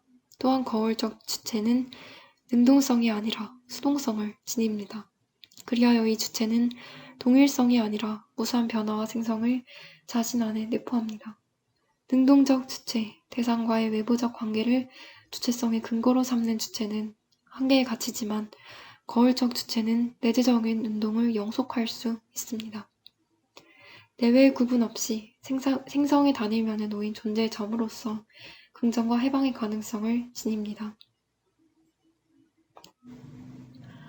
락강의 욕망이 결핍된 대상에 대한 욕망으로서 어떤 미끄러짐과 비극성을 내포하고 있는 반면에 들레즈의 욕망은 외부 대상과의 관계에 의거한 것이 아닌 생명의 내재적인 박동성 그 자체이기에 일종의 무한한 긍정과 생성에 있는 것과 마찬가지일 것입니다. 거울에서 모든 상기는 해결될 수 없는 괴로움을 수반하지만 동시에 에로스의 성격을 띠고 응시들 안에서 이루어지고 응시들을 채우는 수축들은 슬픔을 가졌지만 동시에 무한히 충만합니다. 이 긍정들이 발생할 때 현재들은 시간의 수동적 종합 안에서 영속하는 현재로부터 태어납니다. 우리는 들레즈가 응시는 이완과 수축으로 이루어진 경우들을 자기 자신 안에서 수축할 때 충만해진다고 말하며 이곳에 수동적 종합에 지극한 행복이 있다고 서술한 것을 떠올려 볼 수 있습니다. 거울 속에서 주체는 언제나 분열된 주체일 수밖에 없으며 분열된 주체는 자신을 구성하는 모든 괴로움 안에서 보잘것없는 모든 자기 만족들 안에서 자신의 비참함과 가난 속에서 존재합니다. 하지만 여전히 자신을 응시하고 수축하며 소유하는 것에 영광을 노래하고 있습니다. 그리하여 우리는 거울에서 생기하는 무수한 감각들을 느끼면서 능동성과 외부 대상에 대한 영향으로 점철되지 않은 주체, 그리고 수동성을 자신의 본질로 삼으며 운동의 합이라는 주체의 해방 가능성에 대한 사유를 시작해볼 수 있을 것입니다. 이상 발표를 마치겠습니다. 감사합니다.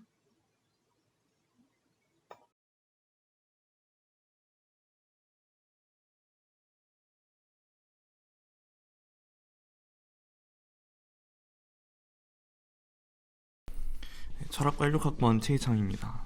바로 발표 시작하도록 하겠습니다. 본 발표에서는 세부적인 내용을 다 살펴보지 않고 중요한 부분들만 검토하겠습니다. 본 논문은 하워드 필립스 러브크래프트, 이하 러브크래프트라고 칭하겠습니다. 러브크래프트 소설의 주요 감정인 기이함의 특징들을 마크 피셔의 기이한 것과 러브크래프트에 대한 분석을 중심으로 해석하고자 합니다. 따라서 본 논문은 두 가지 목표를 지닙니다. 하나는 기이함의 철학적 특징들을 소묘하고 그것이 갖는 함의를 밝히고자 합니다. 이 목표를 위해 본 논문에서 사용되었던 이중적인 의미의 거리 개념, 언어과잉, 실제의 자녀가 주요 개념으로 등장합니다. 다른 하나는 기이함에 대한 해석으로부터 기이한 것의 미학에 대한 기반을 마련하고자 합니다. 이 목표를 위해서 앞서 탐구하는 특징들과 개념들로부터 얻어낸 일련의 결과들을 통해 기이한 것의 미학을 실현할 수 있는 주체에 대한 소묘를 그려내고자 합니다. 먼저 기이함이라는 감정은 정말 독특한 감정입니다.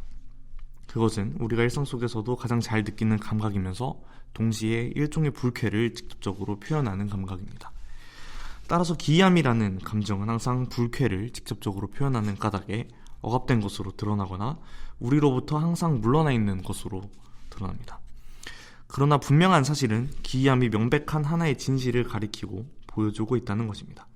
그것은 바로 자기 자신을 단일하고 균질적인 것으로서 이해하는 주체가 그저 가상에 불과할 수도 있다는 것을 기이함은 보여주고 있는 것입니다. 이 감정에 대한 선행 연구로서 우리는 두 사람을 제시할 수 있습니다. 먼저 에른스트 옌치의 연구 성과로부터 정신분석적 논의를 전개한 프로이트가 있으며 다음으로 영국의 철학자이자 자본주의 리얼리즘이라는 개념을 통해 사유의 대안을 허용하지 않는 자본주의에 대한 비판을 시도한 마크 피셔가 있습니다. 마크 피셔는 자신의 저서인 기이한 것과 으스스한 것에서 프로이트의 두려운 낯설음, 즉 우나임리치 개념을 수용하여 자신의 고유한 개념인 기이한 것과 으스스한 것의 개념을 생산합니다. 먼저 프로이트의 기이함입니다. 물론 프로이트가 직접적으로 기이함 혹은 기이한 것에 대한 개념과 그 정의를 제시하는 것은 아닙니다. 그럼에도 프로이트가 기이함의 선행 연구자로서 드러나는 까닭은 앞서 언급했듯 피셔가 프로이트의 두려운 낯설음 개념을 적절히 변용하여 자신의 개념인 기이한 것과 그 의미를 만들어내기 때문입니다. 프로이트는 자신의 논문 두려운 낯설음에서 두려운 낯설음의 감정에 대해서 분석을 시도합니다. 그는 이 단어를 집과 같은, 고향 같은, 친숙한 같은 단어의 반이여라고 지적하며 두려운 낯설음이라는 감정이 친숙했던 것에서 출발하는 감정인 동시에 친숙한 것이 이상하게 불안함을 주는 것을 의미한다고 주장합니다. 즉, 두려운 것은 항상 낯선 것만이 아니며 친숙하고 익숙한 것도 그 내부에서 두렵고 기이한 것으로 드러날 수 있다는 것이 그의 주장입니다. 따라서 프로이트에게 운하임리시, 두려운 낯설음은 항상 친숙하고 낯익은 것 안에 또는 낯설고 두려운 것 안에 잠재되어 있던 불쾌한 현실에 대한 억압이 회귀할 때 드러납니다. 이 감정은 주체의 정신과정에 오랫동안 자리 잡았던 거제 공포가 드러나는 것이라 할 수 있겠습니다.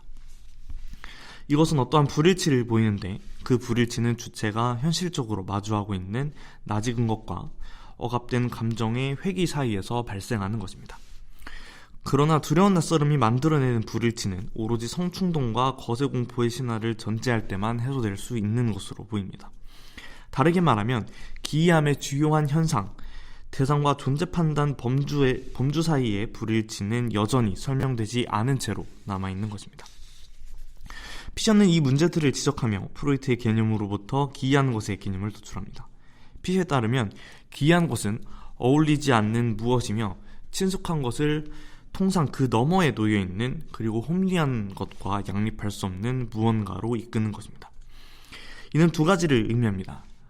우선 기이한 것은 주체 앞에 대상과 대상에 대한 판단이 불일치한다는 것을 보여주는 감정입니다. 따라서 기이함은 대상에 대한 판단과 그의 범주로부터 설명될 수 없는 것을 입증하는 것입니다. 그 다음으로 그 감정은 우리 주변에 있는 모든 대상들, 친숙한 대상들에 대한 시각을 완전히 뒤바꾸는 감정입니다. 친숙한 것은 이제 모두 낯선 것으로, 낯선 것은 역설적으로 친숙한 것으로 드러나게 됩니다. 따라서 기이함은 이중적인 의미를 갖습니다. 우선 기이함은 외부 세계에 대한 지각과 내부 세계에 대한 인식 사이의 불일치를 의미하는 감정입니다. 이것은 주체로 하여금 외부 세계에 대한 불신을 갖게 하며 주체 내부의 세계로 시선을 전환하도록 요구합니다. 그러나 동시에 기이함이 의미하는 불일치는 내부 세계에 대한 인식과 외부 세계에 대한 지각 사이의 동요를 의미합니다. 즉 기이함은 외부 세계에 대한 지각에 국한된 것이 아니라 오히려 내부 세계를 침범하는 감정입니다. 그리하여 기이함은 외부 세계에 대한 지각과 내부 세계에 대한 인식을 완전히 뒤틀어 놓으며 친숙한 것들과 낯선 것들을 서로 전도시키기에 이릅니다. 여기서 기이한 것의 성립 조건이 밝혀지는데 하나는 존재 판단 범주의 무효화이며 다른 하나는 기이한 것들은 오로지 우주 또는 세계 속에 있어야 한다는 사실, 즉 우주나 세계를 벗어날 수 없다는 사실입니다. 이제 러브크래프트로 넘어갑시다. 왜 러브크래프트일까요? 아니, 왜 러브크래프트여야만 할까요? 이 문제적인 작가는 분명히 여러 문제들을 갖고 있음에도 불구하고 주목을 받는 작가입니다. 예컨대 그의 인종차별주의적 성향, 백인 우월주의적 성향이 분명히 드러남에도 그는 주목을 받아왔습니다. 물론 그의 인종차별주의와 백인 우월주의에 대한 어떠한 변론이나 옹호 따위를 제기할 생각은 추호도 없습니다. 그러나 명시해두어야 할 것은, 그리고 기회가 있다면 다음에 꼭 말씀드리겠지만 오히려 이 지점 때문에 그가 중요할 수밖에 없기도 합니다. 중요한 지점에 대해 간략하게 말하자면 그 지점은 그의 편향적인 성향을 거슬러 올라가서 그의 감각을 어떻게 탈취해낼 수 있을 것인가 라는 질문으로 압축할 수 있겠습니다. 이 탈취라는 부분을 저는 조금 더 강조하고 싶습니다. 마치 노상강도의 습격처럼 그의 감각을 빼서 전유해야 한다는 의미인 것이죠. 더욱 세밀한 비평과 엄밀한 다시쓰기가 그의 작품에 대해서 요구되는 까닭은 실제에 대한 그의 감각과 그의 성향은 마치 고르디우스의 매듭처럼 뒤얽혀 있으며 서투르게 풀려고 했다가는 나머지도 뒤엉켜 무너질 수 있기 때문일 것입니다. 이 부분에 대해서는 다른 기회에 다루도록 하고 계속 이어나가겠습니다. 그의 소설들은 인간적인 가치와 범주들이 우주적인 관점에서는 어떠한 의미를 갖지 않는다는 것을 핵심 태제로 갖습니다. 그의 작업은 외부 세계에 대한 지각과 내부 세계에 대한 인식의 불일치, 동요를 겨냥하고 있습니다. 이를 위해서 그는 오랜 과거에서 솟아난 기묘한 존재자들과의 조우, 변형된 의식 상태, 시간 구조의 기괴한 뒤틀림을 관통하는 외부 세계, 외부 세계와의 조우의 필연적인 결과로서 정신착란과 현실의 붕괴를 소설의 주요 소재와 주제로 삼습니다. 러브크래프트 소설에서 주요하게 드러나는 기이한 것에 대한 두려움은 주체가 한낱 사물로, 그것도 배경에 있는 사물로 전락할 수 있다는 위기의 표현입니다. 기이한 것에 대한 두려움은 주체를 엄습하는 존재론적인 공포, 그의 고정성과 중심성을 파괴시키려는 위력에 대한 감정적 반응으로 드러납니다. 이 두려움, 공포, 그것도 기이한 공포는 기이한 것에 등장해서 하나의 중요한 사실을 가리켜 보입니다. 주체의 고유한 자리에서 사물로 위치가 변경되는 것은 그저 부수적인 결과에 불과하다는 사실 말입니다. 오히려 중요한 것은 그동안 당연하다고 믿어져 왔던 주체의 능력과 그 존재론적 기반이 이제 아무것도 아닌 것이 된다는 것입니다. 즉, 인간은 더 이상 세계에 적극적으로 개입하여 세계를 변화시킬 수 있는 능력을 갖거나 다른 존재자들에 대해서 인간만이 세계의 주인 행세임을 주장하거나 주체의 자의적인 규정이 마치 존재자들에 대한 객관적인 규정인 것 마냥 부풀리는 능력을 갖는 것이 아니게 됩니다. 오히려 인간은 자기 자신을 주체로서 이해하고 세울 수밖에 없다는 점에서, 그리고 다른 존재자들과 관계할 때 보다 조야하고 열등한 방식으로 관계할 수밖에 없다는 점에서, 그것도 굴절률이 제일 큰 언어라는 수단을 사용할 수밖에 없다는 점에서, 세계에 마치 선언적인 의미가 있을 것이라고 생각할 수밖에 없고 그로부터 일련의 체계를 만들어낼 수밖에 없다는 점에서 스스로를 주체로 세우도록 저주받은 존재자일 수도 있다는 가능성을 갖게 됩니다. 러브크래프트의 소설에는 존재자라고 부를 수 있는지 의문스러운 것들이 등장합니다. 이 존재자들은 표현상 러브크래프트적 크리처 또는 그 존재자들이라고 부르겠습니다. 이러한 존재자들은 무한한 공간에서 이질적이고 상이한 것들로서 등장하고 자신을 주체에 대해 부정적인 것으로서 드러내 보일 수 있는 존재자들입니다. 이러한 존재자들은 인간에게 명확한 이해를 선사합니다. 곧 이들은 우리의 우주, 주체의 세계는 붕괴하며 이 우주는 선하고 아름다운 것, 조화로운 것들이 드러나는 공간이 아니었으며 오로지 파멸과 공포만이 본질적이었다는 사실을 전달합니다.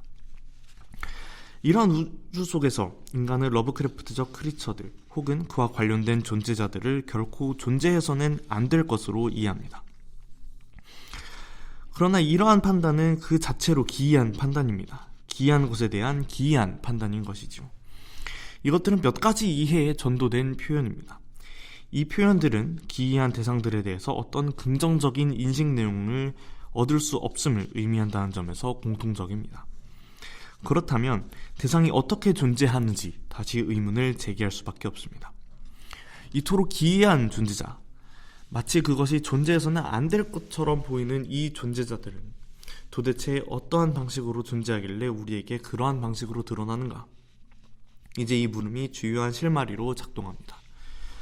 이제 존재자들, 사물과 대상들은 조금 다른 존재의 방식을 갖는 것으로 보입니다. 이들은 외부의 단순한 점이 아니라 일정한 영역을 갖는 존재자로서 드러난다는 것입니다. 저는 이것이 거리 개념의 이중성에 근거한다고 생각합니다. 우리는 우선 1차적인 의미의 거리를 생각해 볼 수 있습니다. 우선 1차적 의미에서 거리는 단순한 간격, 한 대상과 다른 대상 사이의 간격입니다. 이때 고려되는 것은 대상이 나에 대해 거리를 갖는다는 점, 나와 분리되어 있고 나와 구별된다는 점입니다. 이때 대상은 오로지 구별 가능성에 따라 판단될 뿐입니다. 그것이 나와 떨어져 있는가? 나와 구분되는가? 1차적인 의미의 거리만을 인식한다면 이러한 물음이 대상을 1차적으로 판단하는 물음이 됩니다.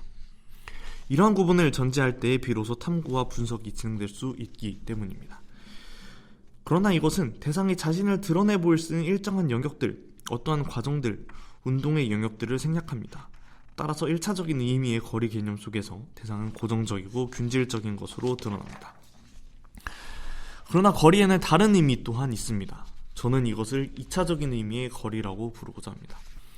이 거리는 대상들 사이의 간격으로부터 형성된 경로, 일정한 영역들을 의미합니다. 이 2차적 의미에 고유한 것은 이제 대상들과 주체 서로가 각각에 이를 수 있는 경로와 영역을 가지며 이를 점유할 수 있는 능력을 갖게 된다는 것입니다. 대상은 주체와 맺는 다양한 경로만큼이나 다양한 방식으로 그 자신을 드러냅니다. 이러한 영역을 가질 수 있는 것은 대상과 사물들, 심지어 주체가 언제나 동일하기만 한 것은 아니라는 점에 근거합니다. 항상 생동하면서 다른 것과 유기적인 관계를 가질 수 있다는 것은 어떤 하나의 것이 그 자신이 아닌 다른 것들과 같이 머무를 수 있다는 능력을 전제하기 때문입니다. 2차적인 의미의 거리인식에서 중요한 것은 대상이 얼마나 다양한 경로와 영역을 가질 수 있는지에 대한 역량입니다. 또한 2차적인 의미의 거리 속에서 대상은 다양한 모습으로 자신을 드러내고 서로의 영역에 대해서 점유를 시도합니다. 이러한 까닭에 2차적인 의미에서 거리는 대상들과 주체가 자신을 드러내 보이고 배치하는 영역이며 경험의 발생 장소이기도 합니다. 러브크래프트는 자신의 존재자들, 크리처들을 항상 기이하고 이질적인 것으로 두면서 동시에 우주와 주체의 세계 사이에 놓습니다. 그것을 벗어날 수 없게 말입니다. 이러한 존재자들은 2차적인 의미의 거리를 갖는 것입니다. 이들은 어떨 때 아예 인식 불가능한 것으로 존재하지만 또 어떨 때는 우주와 세계의 뒤로 물러난 것처럼 존재하다가 결정적인 순간에 주체마저도 점유하고 삼켜버리는 것으로 드러납니다. 만약 이들이 외부의 고정적인 점, 대상이었다면 소설의 구조는 결코 유지될 수 없었을 것입니다. 왜냐하면 외부의 고정적인 대상으로 머문다는 것은 운동하고 영향력을 끼칠 수 없다는 것과 같은 말이기 때문입니다. 따라서 러브크래프트적 크리처들, 존재자들은 항상 입체적으로 드러납니다. 다르게 말하면 그러한 존재자들은 다른 존재자들과 다양한 관계를 다양한 방식으로 맺게 됩니다. 예를 들어 크툴루의 부름에서 크툴루라는 러브크래프트적 크리처는 자신의 숭배자들에겐 지구의 참된 지배자로서, 자신의 석상을 탐구하는 고고학자들과 그 관계자들에게는 흥미로운 세계 이면으로서, 그를 직접 마주한 선장들에게는 광기 그 자체로 드러나는 것처럼 말입니다. 2차적인 의미에서 거리를 파악할 수 있다는 것은 주체 해방을 의미하기도 합니다. 왜냐하면 2차적인 의미에서 분명하게 드러나는 것은 주체의 역량, 자신을 드러내 보이고 자신의 힘에 따라 스스로를 다르게 만들 수 있다는 사실이기 때문입니다. 물론 러브크래프트 소설 속에서 2차적인 의미의 거리가 항상 긍정적인 것으로 드러나는 것은 아닙니다. 왜냐하면 그 우주는 이미 파멸이 예정되어 있는 우주이기 때문입니다. 그러나 소설 속 주체가 항상 자기 자신의 폐쇄성에 의해 좌절과 정신적 파멸을 겪어야 한다는 점에서 적어도 이러한 해방은 다른 가능성을 상상할 수 있도록 만듭니다. 주체의 영생이 아니더라도 부정적인 것을 감내할 수 있는 능력을 가진 주체 같은 것들 말입니다. 거리 개념에 따라서 러브크래프트의 우주와 세계는 중층적이고 상당한 깊이를 갖는 것으로 드러납니다. 또한 동시에 주체 또한 중층적인 것으로 상이한 것들로 이루어졌다는 사실이 드러납니다. 왜냐하면 이 주체는 우주와 세계로부터 생겨난 것들이며 그것들의 심도 있는 역사들로부터 생성된 하나의 구조물이기 때문입니다. 따라서 러브크래프트에게 있어 주체는 항상 단일한 것으로, 균질적인 것으로, 역사를 갖지 않는 것으로 이해되지 않습니다.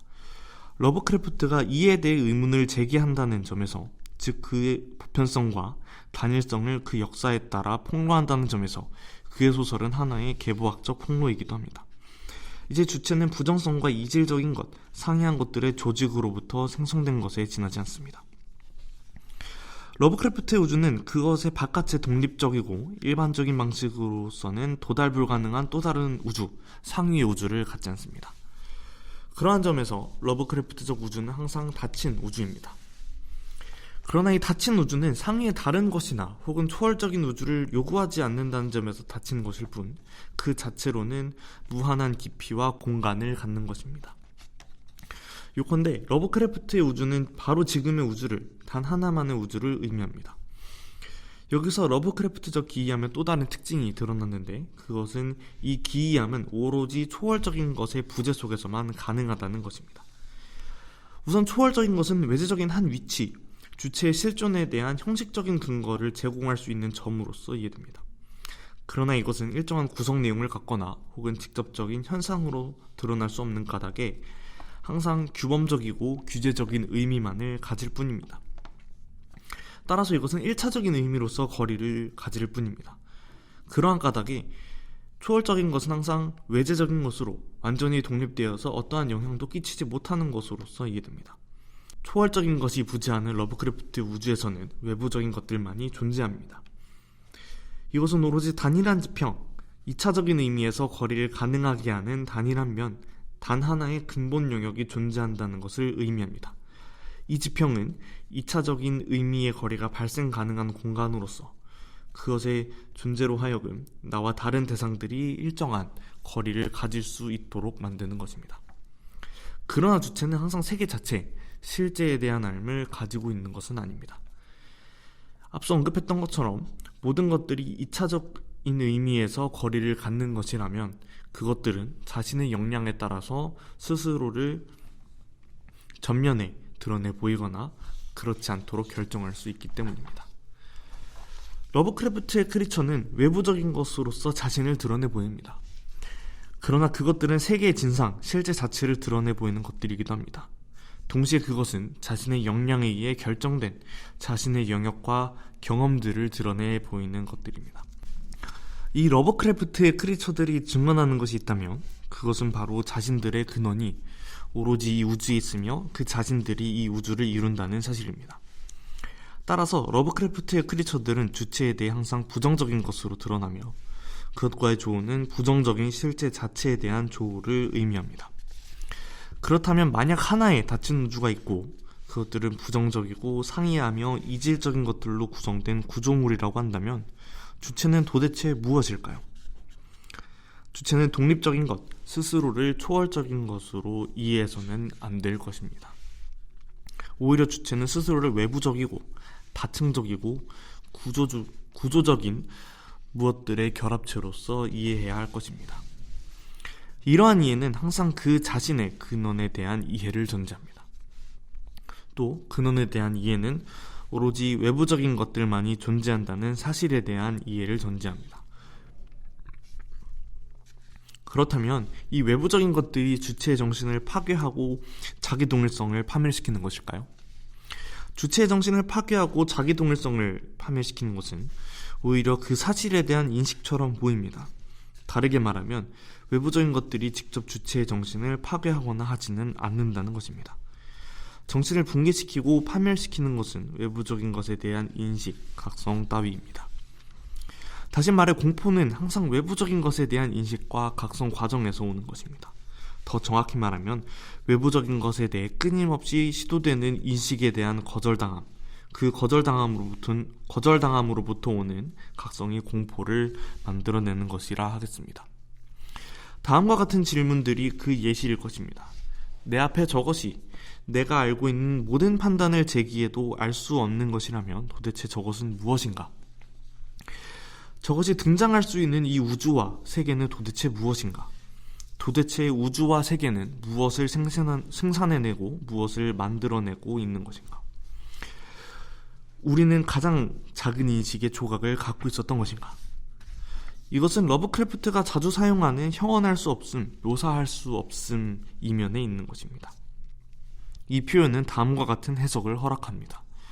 한편으로 러브크래프트적 크리처를 형언할 수 없는 까닭은 대상의 존재나 속성들이 우리에게 알려진 것이 아니기 때문입니다. 다른 한편으로 그것들은 우리의 언어 외부에 존재하는 것입니다. 그 존재는 인지될 수 있지만 개념화될 수 없는 것으로 말입니다. 한쪽에는 언어와 개념에 도달하지 못한 것이, 다른 한쪽에는 언어와 개념을 초과하는 것이 있는 셈입니다. 이 둘은 언어를 과잉적으로 사용하게끔 유도하지만 그 어떤 것도 긍정적으로 남지 못합니다. 언어에 도달하지 못하는 것에 대해서는 언어 사용을 통해 그것을 견인하려고 하는 행위가, 언어를 초과하는 것에 대해서는 언어 사용을 통해 그것을 앞질러 포괄하려는 행위가 드러나는 것입니다. 요컨대 언어 과잉이 발생하게 됩니다. 그러나 이 언어 과잉은 실제 남는 부분, 곧 실제의 잔여를 증명합니다. 언어의 과잉적인 사용 속에서 그것으로부터 포착되지 않고 항상 도망치고 빠져나간다는 것이 항상 있다는 것이 파악되기 때문입니다. 이것은 여러 성질, 다양한 양상들을 실제의 부분들로서 머물게 하는 원리이기도 합니다. 따라서 실제의 자녀는 이질적이고 상이한 것의 구성을 가능하게 하는 것입니다. 다르게 말하면 실제의 자녀는 그 자신의 상이한 기관들로부터 군집으로서 실체를 구성해낼 수 있는 것입니다. 실제는 항상 그의 자녀를 남기며 그의 자녀는 실제성, 이질적이고 상이한 것들의 조직 가능성을 생산하는 기관입니다. 그러나 역설적인 것은 러브크래프트의 주인공들은 그 자신이 두려워하던 혹은 그 자신이 모르던 크리처들을 만났을 때 곧바로 파멸하지는 않습니다. 오히려 어느 순간이 다 이르러서야 비로소 급박해지는 몰락입니다. 그러나 그 몰락은 마치 롤러코스터의 오르막길을 오르는 것처럼 서서히 시작된다고 말할 수 있겠습니다. 이 몰락의 단초는 앞서 언급되었던 언어 과잉입니다. 참 독특한 효과인 것이죠. 저는 언어 과잉으로부터 실제의 자녀가 비로소 드러내 보여질 수 있다고 말씀드렸습니다. 그러나 동시에 주체의 몰락이 그로부터 예견된다는 것 또한 주장하고자 합니다. 이것은 두 가지 운동 방식을 전제합니다. 하나, 언어의 과잉은 그것을 가능하게 해주는 조건, 근거로서 실제의 자녀를 갖습니다. 동시에 언어의 과잉은 후속되는 현상으로서 매혹을 유발합니다. 이 매혹 속에서 주체는 자신을 잃어가면서 몰락하게 되는 것입니다. 그렇다면 언어 과잉은 어떻게 주체를 매혹하게 되는지가 문제로 드러나게 됩니다. 물론 러브크래프트의 소설에서 말입니다. 언어 과잉은 그 자체로 언어의 체계적 사용에 대한 실패를 뜻합니다. 그러나 동시에 주체는 항상 언어를 빗나가 있는 실제의 표상들을 보게 됩니다. 그러나 이것들은 언어를 빗나가 있는 까닭에 그것이 이러저러하게 존재한다는 현상은 인지되어도 그에 대해 어떠한 언명도 유효하게 작동할 수 없습니다. 이때 주체의 매혹이 개입됩니다. 언어로 포괄되지 않고 인식을 포괄되는 것 앞에서 주체는 의견 흥미를 느끼게 됩니다. 물론 이때 실제는 아직 그 자신의 모습을 드러내지 않습니다. 오히려 주체가 자신의 표상들을 발견하게끔 그것들을 배치하고 있을 뿐입니다. 그러나 이 표상들은 실제를 증언하고 있다는 점에서 실제로부터 연장된 것입니다. 물론 실제가 주체 앞에 드러났을 때도 마찬가지입니다. 주체는 여전히 그에 대한 매혹을 동일한 이유에서 느끼게 됩니다. 실제는 항상 주체에게 환상적인 것으로 드러납니다. 주체가 물리적인 자신의 세계에서는 결코 찾아볼 수 없는 방식과 그러한 표상들로 드러난다는 것이죠. 이것을 가능하게 만드는 매혹은 사실상 주체가 자발적으로 시도하고 능동적으로 구성한 감정이 아닙니다. 오히려 이것은 실제로부터 유발되는 것이며 주체에게 자신을 인식하도록 촉발하는 것입니다. 왜냐하면 실제는 인식이 시도되는 바로 그 극점, 부정적인 것에 대한 쾌감의 꼭지점에 머물기 때문입니다. 그러나 이 부정적인 것은 주체가 가진 역량의 관점에서 보았을 때 극히 미미한 것으로 드러납니다. 어떻게 보면 주체는 원근법을 통해 실제를 포괄할 수 있다는 자신감을 여전히 갖고 있는 셈이죠. 예를 들어 우리가 마치 과학책을 읽고 나서 갖는 어떤 도취, 마치 나는 세계의 물리적인 구성들을 다 알았노라 자부하는 그 자신감 바로 뒷면에 어떤 매혹이 있는 것입니다. 저는 이 바로 뒷면이라는 말을 강조하고 싶습니다. 왜냐하면 이 자신감은 아직 그 자신의 크기를 제대로 드러내지 않고 굳이 드러내지 않아도 될 실제의 여유로운 역량을 아직 알고 있지 않은 것이기 때문입니다. 그러나 이때의 자신감은 내가 알고 있는 지식과 언어를 빗나가 있는 대상에, 그래서 아직 정확하게 알 수 없으며 내가 적극적으로 포괄하고자 하는 대상에 대해서만 가능한 것입니다. 이 적극적으로 포괄하고자 함, 그 대상이 아주 작은 측면까지 내려가는 그 과정 속에서도 포착되는 언어 과잉은 주체의 의욕을 도발합니다. 그러나 실제가 그 자신의 크기를 되찾고 그 자신의 본 모습을 드러낼 때 주체는 그것의 모든 역량을 감당하지 못하며 자기 자신에게로 퇴행하기 시작합니다. 이러한 인식, 매혹은 그 자신의 끝에서 주체로 하여금 쾌락 원칙을 넘어서도록 만듭니다. 다르게 말하면 주체의 반복 강박을 유도하고 자기 자신 속으로 계속 파고 들어가는, 그래서 충동에 의한 긴장이 완전히 해소된 상태에 있도록 만드는 것이죠. 이 반복 강박 자체는 부정성과 끊임없이 마주하게 되는 불쾌에 있다가 이내 그것들을 자신 속으로 해소시키면서 동일성의 쾌락을 겪는 그러한 상태인 것입니다. 이러한 반복 강박 속에서 주체는 자기 자신 속으로 거듭 후퇴합니다. 그 결과로서 그는 하나의 무생물로서 삶 이전 상태로 돌아가게 됩니다. 러브크래프트의 주체에게 찾아오는 죽음이 바로 그러한 것입니다. 실제를 마주한 순간의 매혹으로부터 그것을 해명하기 위한 부단한 시도가 마치 의도적인 불쾌의 설정과 쾌락을 통한 해소, 반복적인 강박에 의해 주체는 어떤 죽음을 맞이하게 됩니다. 그러나 그 죽음은 생물학적인 죽음이 아니라는 점입니다. 이 죽음은 건전한 정신, 자기동일성의 죽음인 것입니다. 이는 주체가 자신의 부정을 그 안에 품고 있는 시점부터 예견된 것입니다. 이러한 죽음은 지속하는 삶 속에서 자기동일성의 붕괴를 견뎌내야만 하는 형벌의 다름 아닌 것입니다. 이 죽음으로부터 알려진 것이 있다면 우주가 그러한 죽음을 일으키는 것들의 근거가 된다는 점에서 우주는 항상 광기의 우주이며 기이한 영겁 속에서 죽음마저 소멸하는 우주인 것입니다. 따라서 우주는 이제 대상적인 것들의 총계가 아닙니다. 오히려 그것은 대항적인 것들의 총계입니다. 어떠한 성찰이 이제 우리에게 주어집니다. 세계는 그 자신의 본질로서 적대를 생산할 수 있는 가능성을 갖는 것입니다. 혹은 인간 주체 이해관계를 넘어서 있는 균질적이지 않은 것입니다. 이러한 우주의 진상은 이제 보다 명확하게 드러납니다. 주체와 세계는 균질적이고 고정적인 것이 아니라 저시면으로부터 쌓아올려진 중층적인 구조, 이질적인 것들의 종합이라는 것입니다.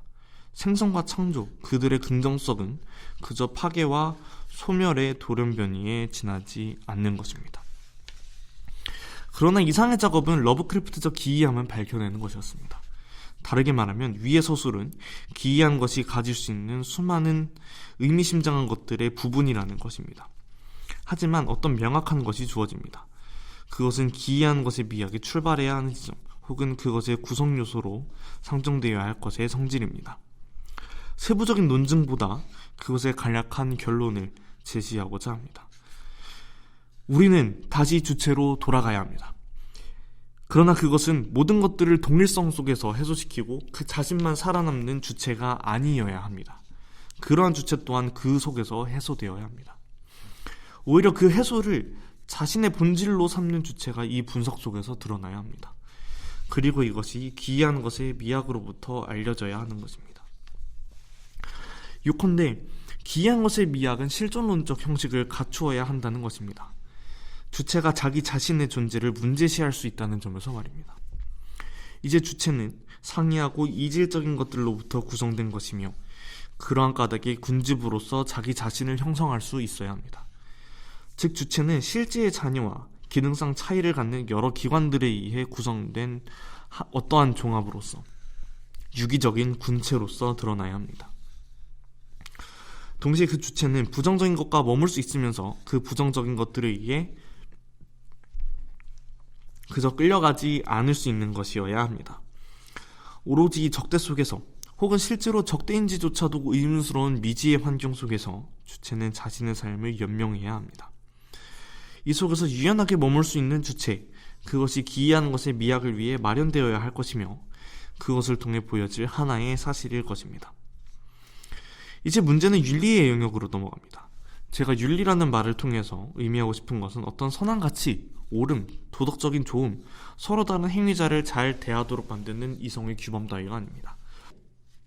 오히려 제가 의미하고 싶은 것은 하나의 어떤 태도, 습관들의 계열입니다. 주체는 이중의 이질적인 것들과 머물러야 합니다. 우선 주체는 상이하고 이질적인 것들의 군집으로서 자기 자신의 구성 요소들과 머물러야 합니다. 그러나 동시에 주체는 그 이질적인 것들 사이에서 머물러야 합니다. 때로는 적대적이고 때로는 광기에 가까운, 때로는 무관심함과 태연함에 가까운 상황 속에서 주체는 어떻게 행동하고 스스로를 살려나갈 수 있을까요? 이것은 어떤 하나의 태도와 그것의 계열들에 의해서 가능해야 하는 것이며 그 계열이 해명해야 할 과제입니다. 따라서 윤리는 주체가 스스로 자신을 다르게 만들거나 자신을 경영해 나가는 전략의 총계인 것입니다. 부정성과 같이 머물고자 함, 스스로를 고정된 것이 아니라 끊임없이 다르게 만들고 다르게 만들어 나가는 과정 속에서 스스로를 살려내고자 하는 의욕, 욕망 등이 그 계열을 이룰 것입니다. 물론 이러한 것들은 러브크래프트적 세계관에서 핍진성을 가지지는 않을 것입니다. 그러나 분명한 것은 그러한 세계관과 유사하지만 여전히 다르게 될 수 있는 가능성을 갖는 세계 속에서는 핍진성을 가질 수도 있을 것입니다. 따라서 이러한 태도의 계열들은 어느 지점에서는 자기복귀적인 형태를 지닙니다. 그러나 이것은 동질성으로의 회귀가 아닙니다. 오히려 변증법적인 회귀, 이질적인 것들과 영원히 화해가 불가능하다는 분열을 자각하는 회귀입니다. 왜냐하면 주체는 그 본질에 있어서 항상 상이한 기원들과 이질적인 것들 사이에 유기적인 관계이기 때문입니다. 이것을 해석해내는 것, 우리 주변에 있는 것들로부터 이들을 읽어내고 명확하게 드러내 보이는 것, 이것이 어쩌면 기이한 것의 미학이 실질적으로 수행할 목표라고 우리는 잠정적인 결론을 내릴 수 있을 것입니다. 그러나 피시의 지적처럼 기이한 것이라는 개념은 여전히 주체 중심적입니다. 그래서 항상 대상에 대한 범주 판단, 고정적인 위기 질서를 포함하고 있기 때문입니다. 이러한 지점에서 기이한 것을 중점적으로 다루는 러브크래프트 소설의 결과는 항상 주인공들의 몰락일 수밖에 없습니다. 기이한 것들의 편제 속에서 자기 자신으로 파고 들어가는 그러한 몰락 말입니다. 하나의 가정을 전개해봅시다. 만약 러브크래프트의 소설 속에 묘사된 우주가 지금 우리의 우주라면 우리는 그 사실을 받아들일 수 있을까요? 오히려 우리는 그것을 거부하고 무지를 향해 퇴행할 것입니다. 그러나 우리 밖에는 기이한 그러나 의미심장한 존재자들이 있습니다. 블랙홀 혹은 가장 작은 입자들, 우주와 지구의 여러 현상들 혹은 우리 주변의 동물들 그리고 그 외의 다른 것들. 물론 이러한 존재자들은 우리를 곧바로 위협하거나 우리를 소멸시키지는 않습니다. 그러나 그들이 바로 우리 곁에 존재한다는 사실은 참으로 기이한 것입니다. 이들은 항상 고정적인 인간 주체에 한껏 꾸며지고 의도된 인식을 차분하게 거절하고 그로부터 빗나가기 때문입니다. 하나의 사실을 지적해야 합니다. 스스로를 주체로 규정하는 인간이 미학적 타자의 자리를 구성하고 배정하는 기획은 그 자체로 폭력적입니다. 그러나 우리가 다른 것들을 불러세워 우리 위에 세울 수밖에 없도록 선고받은 자들이라면 이러한 기획은 어쩔 수 없는 것입니다. 우리가 할 수 있는 것은 어떤 빛을 인위적으로 구성해내고 이 빛을 비인간 존재자들에게 비추는 것이 아닙니다. 오히려 스스로의 몰락 속에서 자연스레 어떤 빛이 그들을 향해 비춰지기를 그저 믿어야 하는 것일 수도 있겠습니다. 이상으로 발표를 마무리하겠습니다. 감사합니다.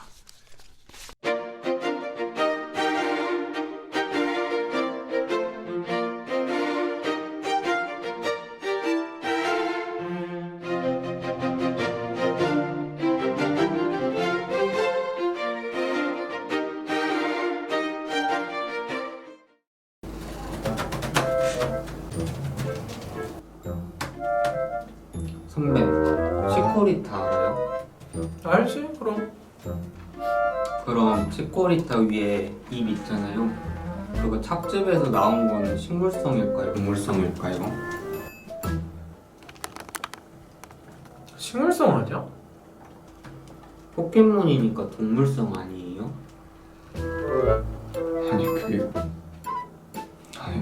그게 중요해. 식물 포켓몬이니까 식물이지. 동중하초도 동물인데? 그걸 왜 따지는데? 아니지. 그럼 뭔데요? 논문감이다, 논문감이야. 논문? 진짜 해볼까? 네가 먼저 말한 거다. 2021년 11월 프로메테우스 제전 무언가.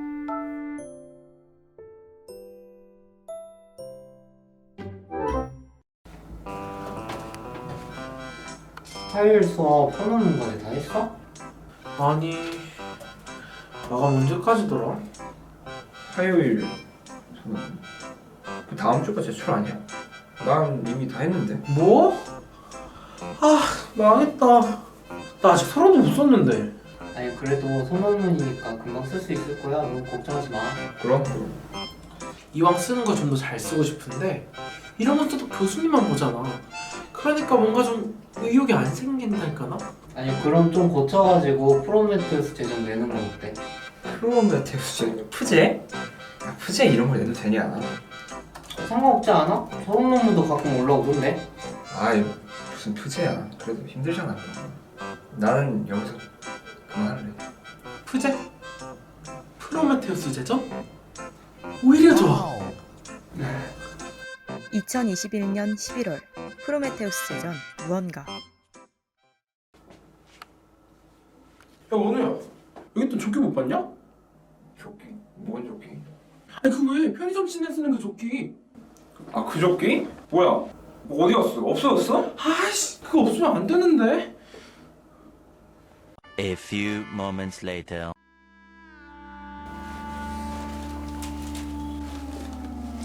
어때? 조끼 같아? 상당히 조끼 같아. 얘들 안녕.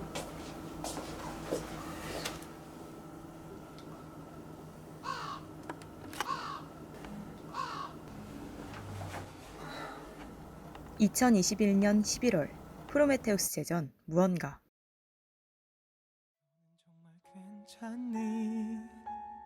우리가 헤어진 게 행복해진 거니 난 미칠 것 같은데 다 망가졌네. 쟤 뭔 일 있냐? 몰라. 2021년 11월 프로메테우스 제전 무언가.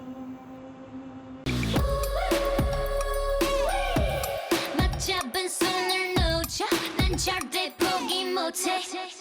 I'm on the next level. 저 너머의 문을 열어 next level. 널 결국엔 내가 부셔 next level. 코스모에 탈 때까지 next level. 지켜라 지켜라 지켜라.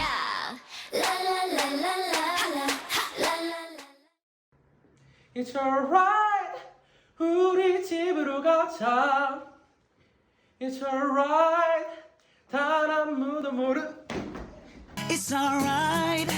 난 아무도 모르게 10분 뒤에 저 앞에서 너를 기다리고 있을게. It's alright. 우리 집으로 가자. 오늘의 문제들 시작합니다.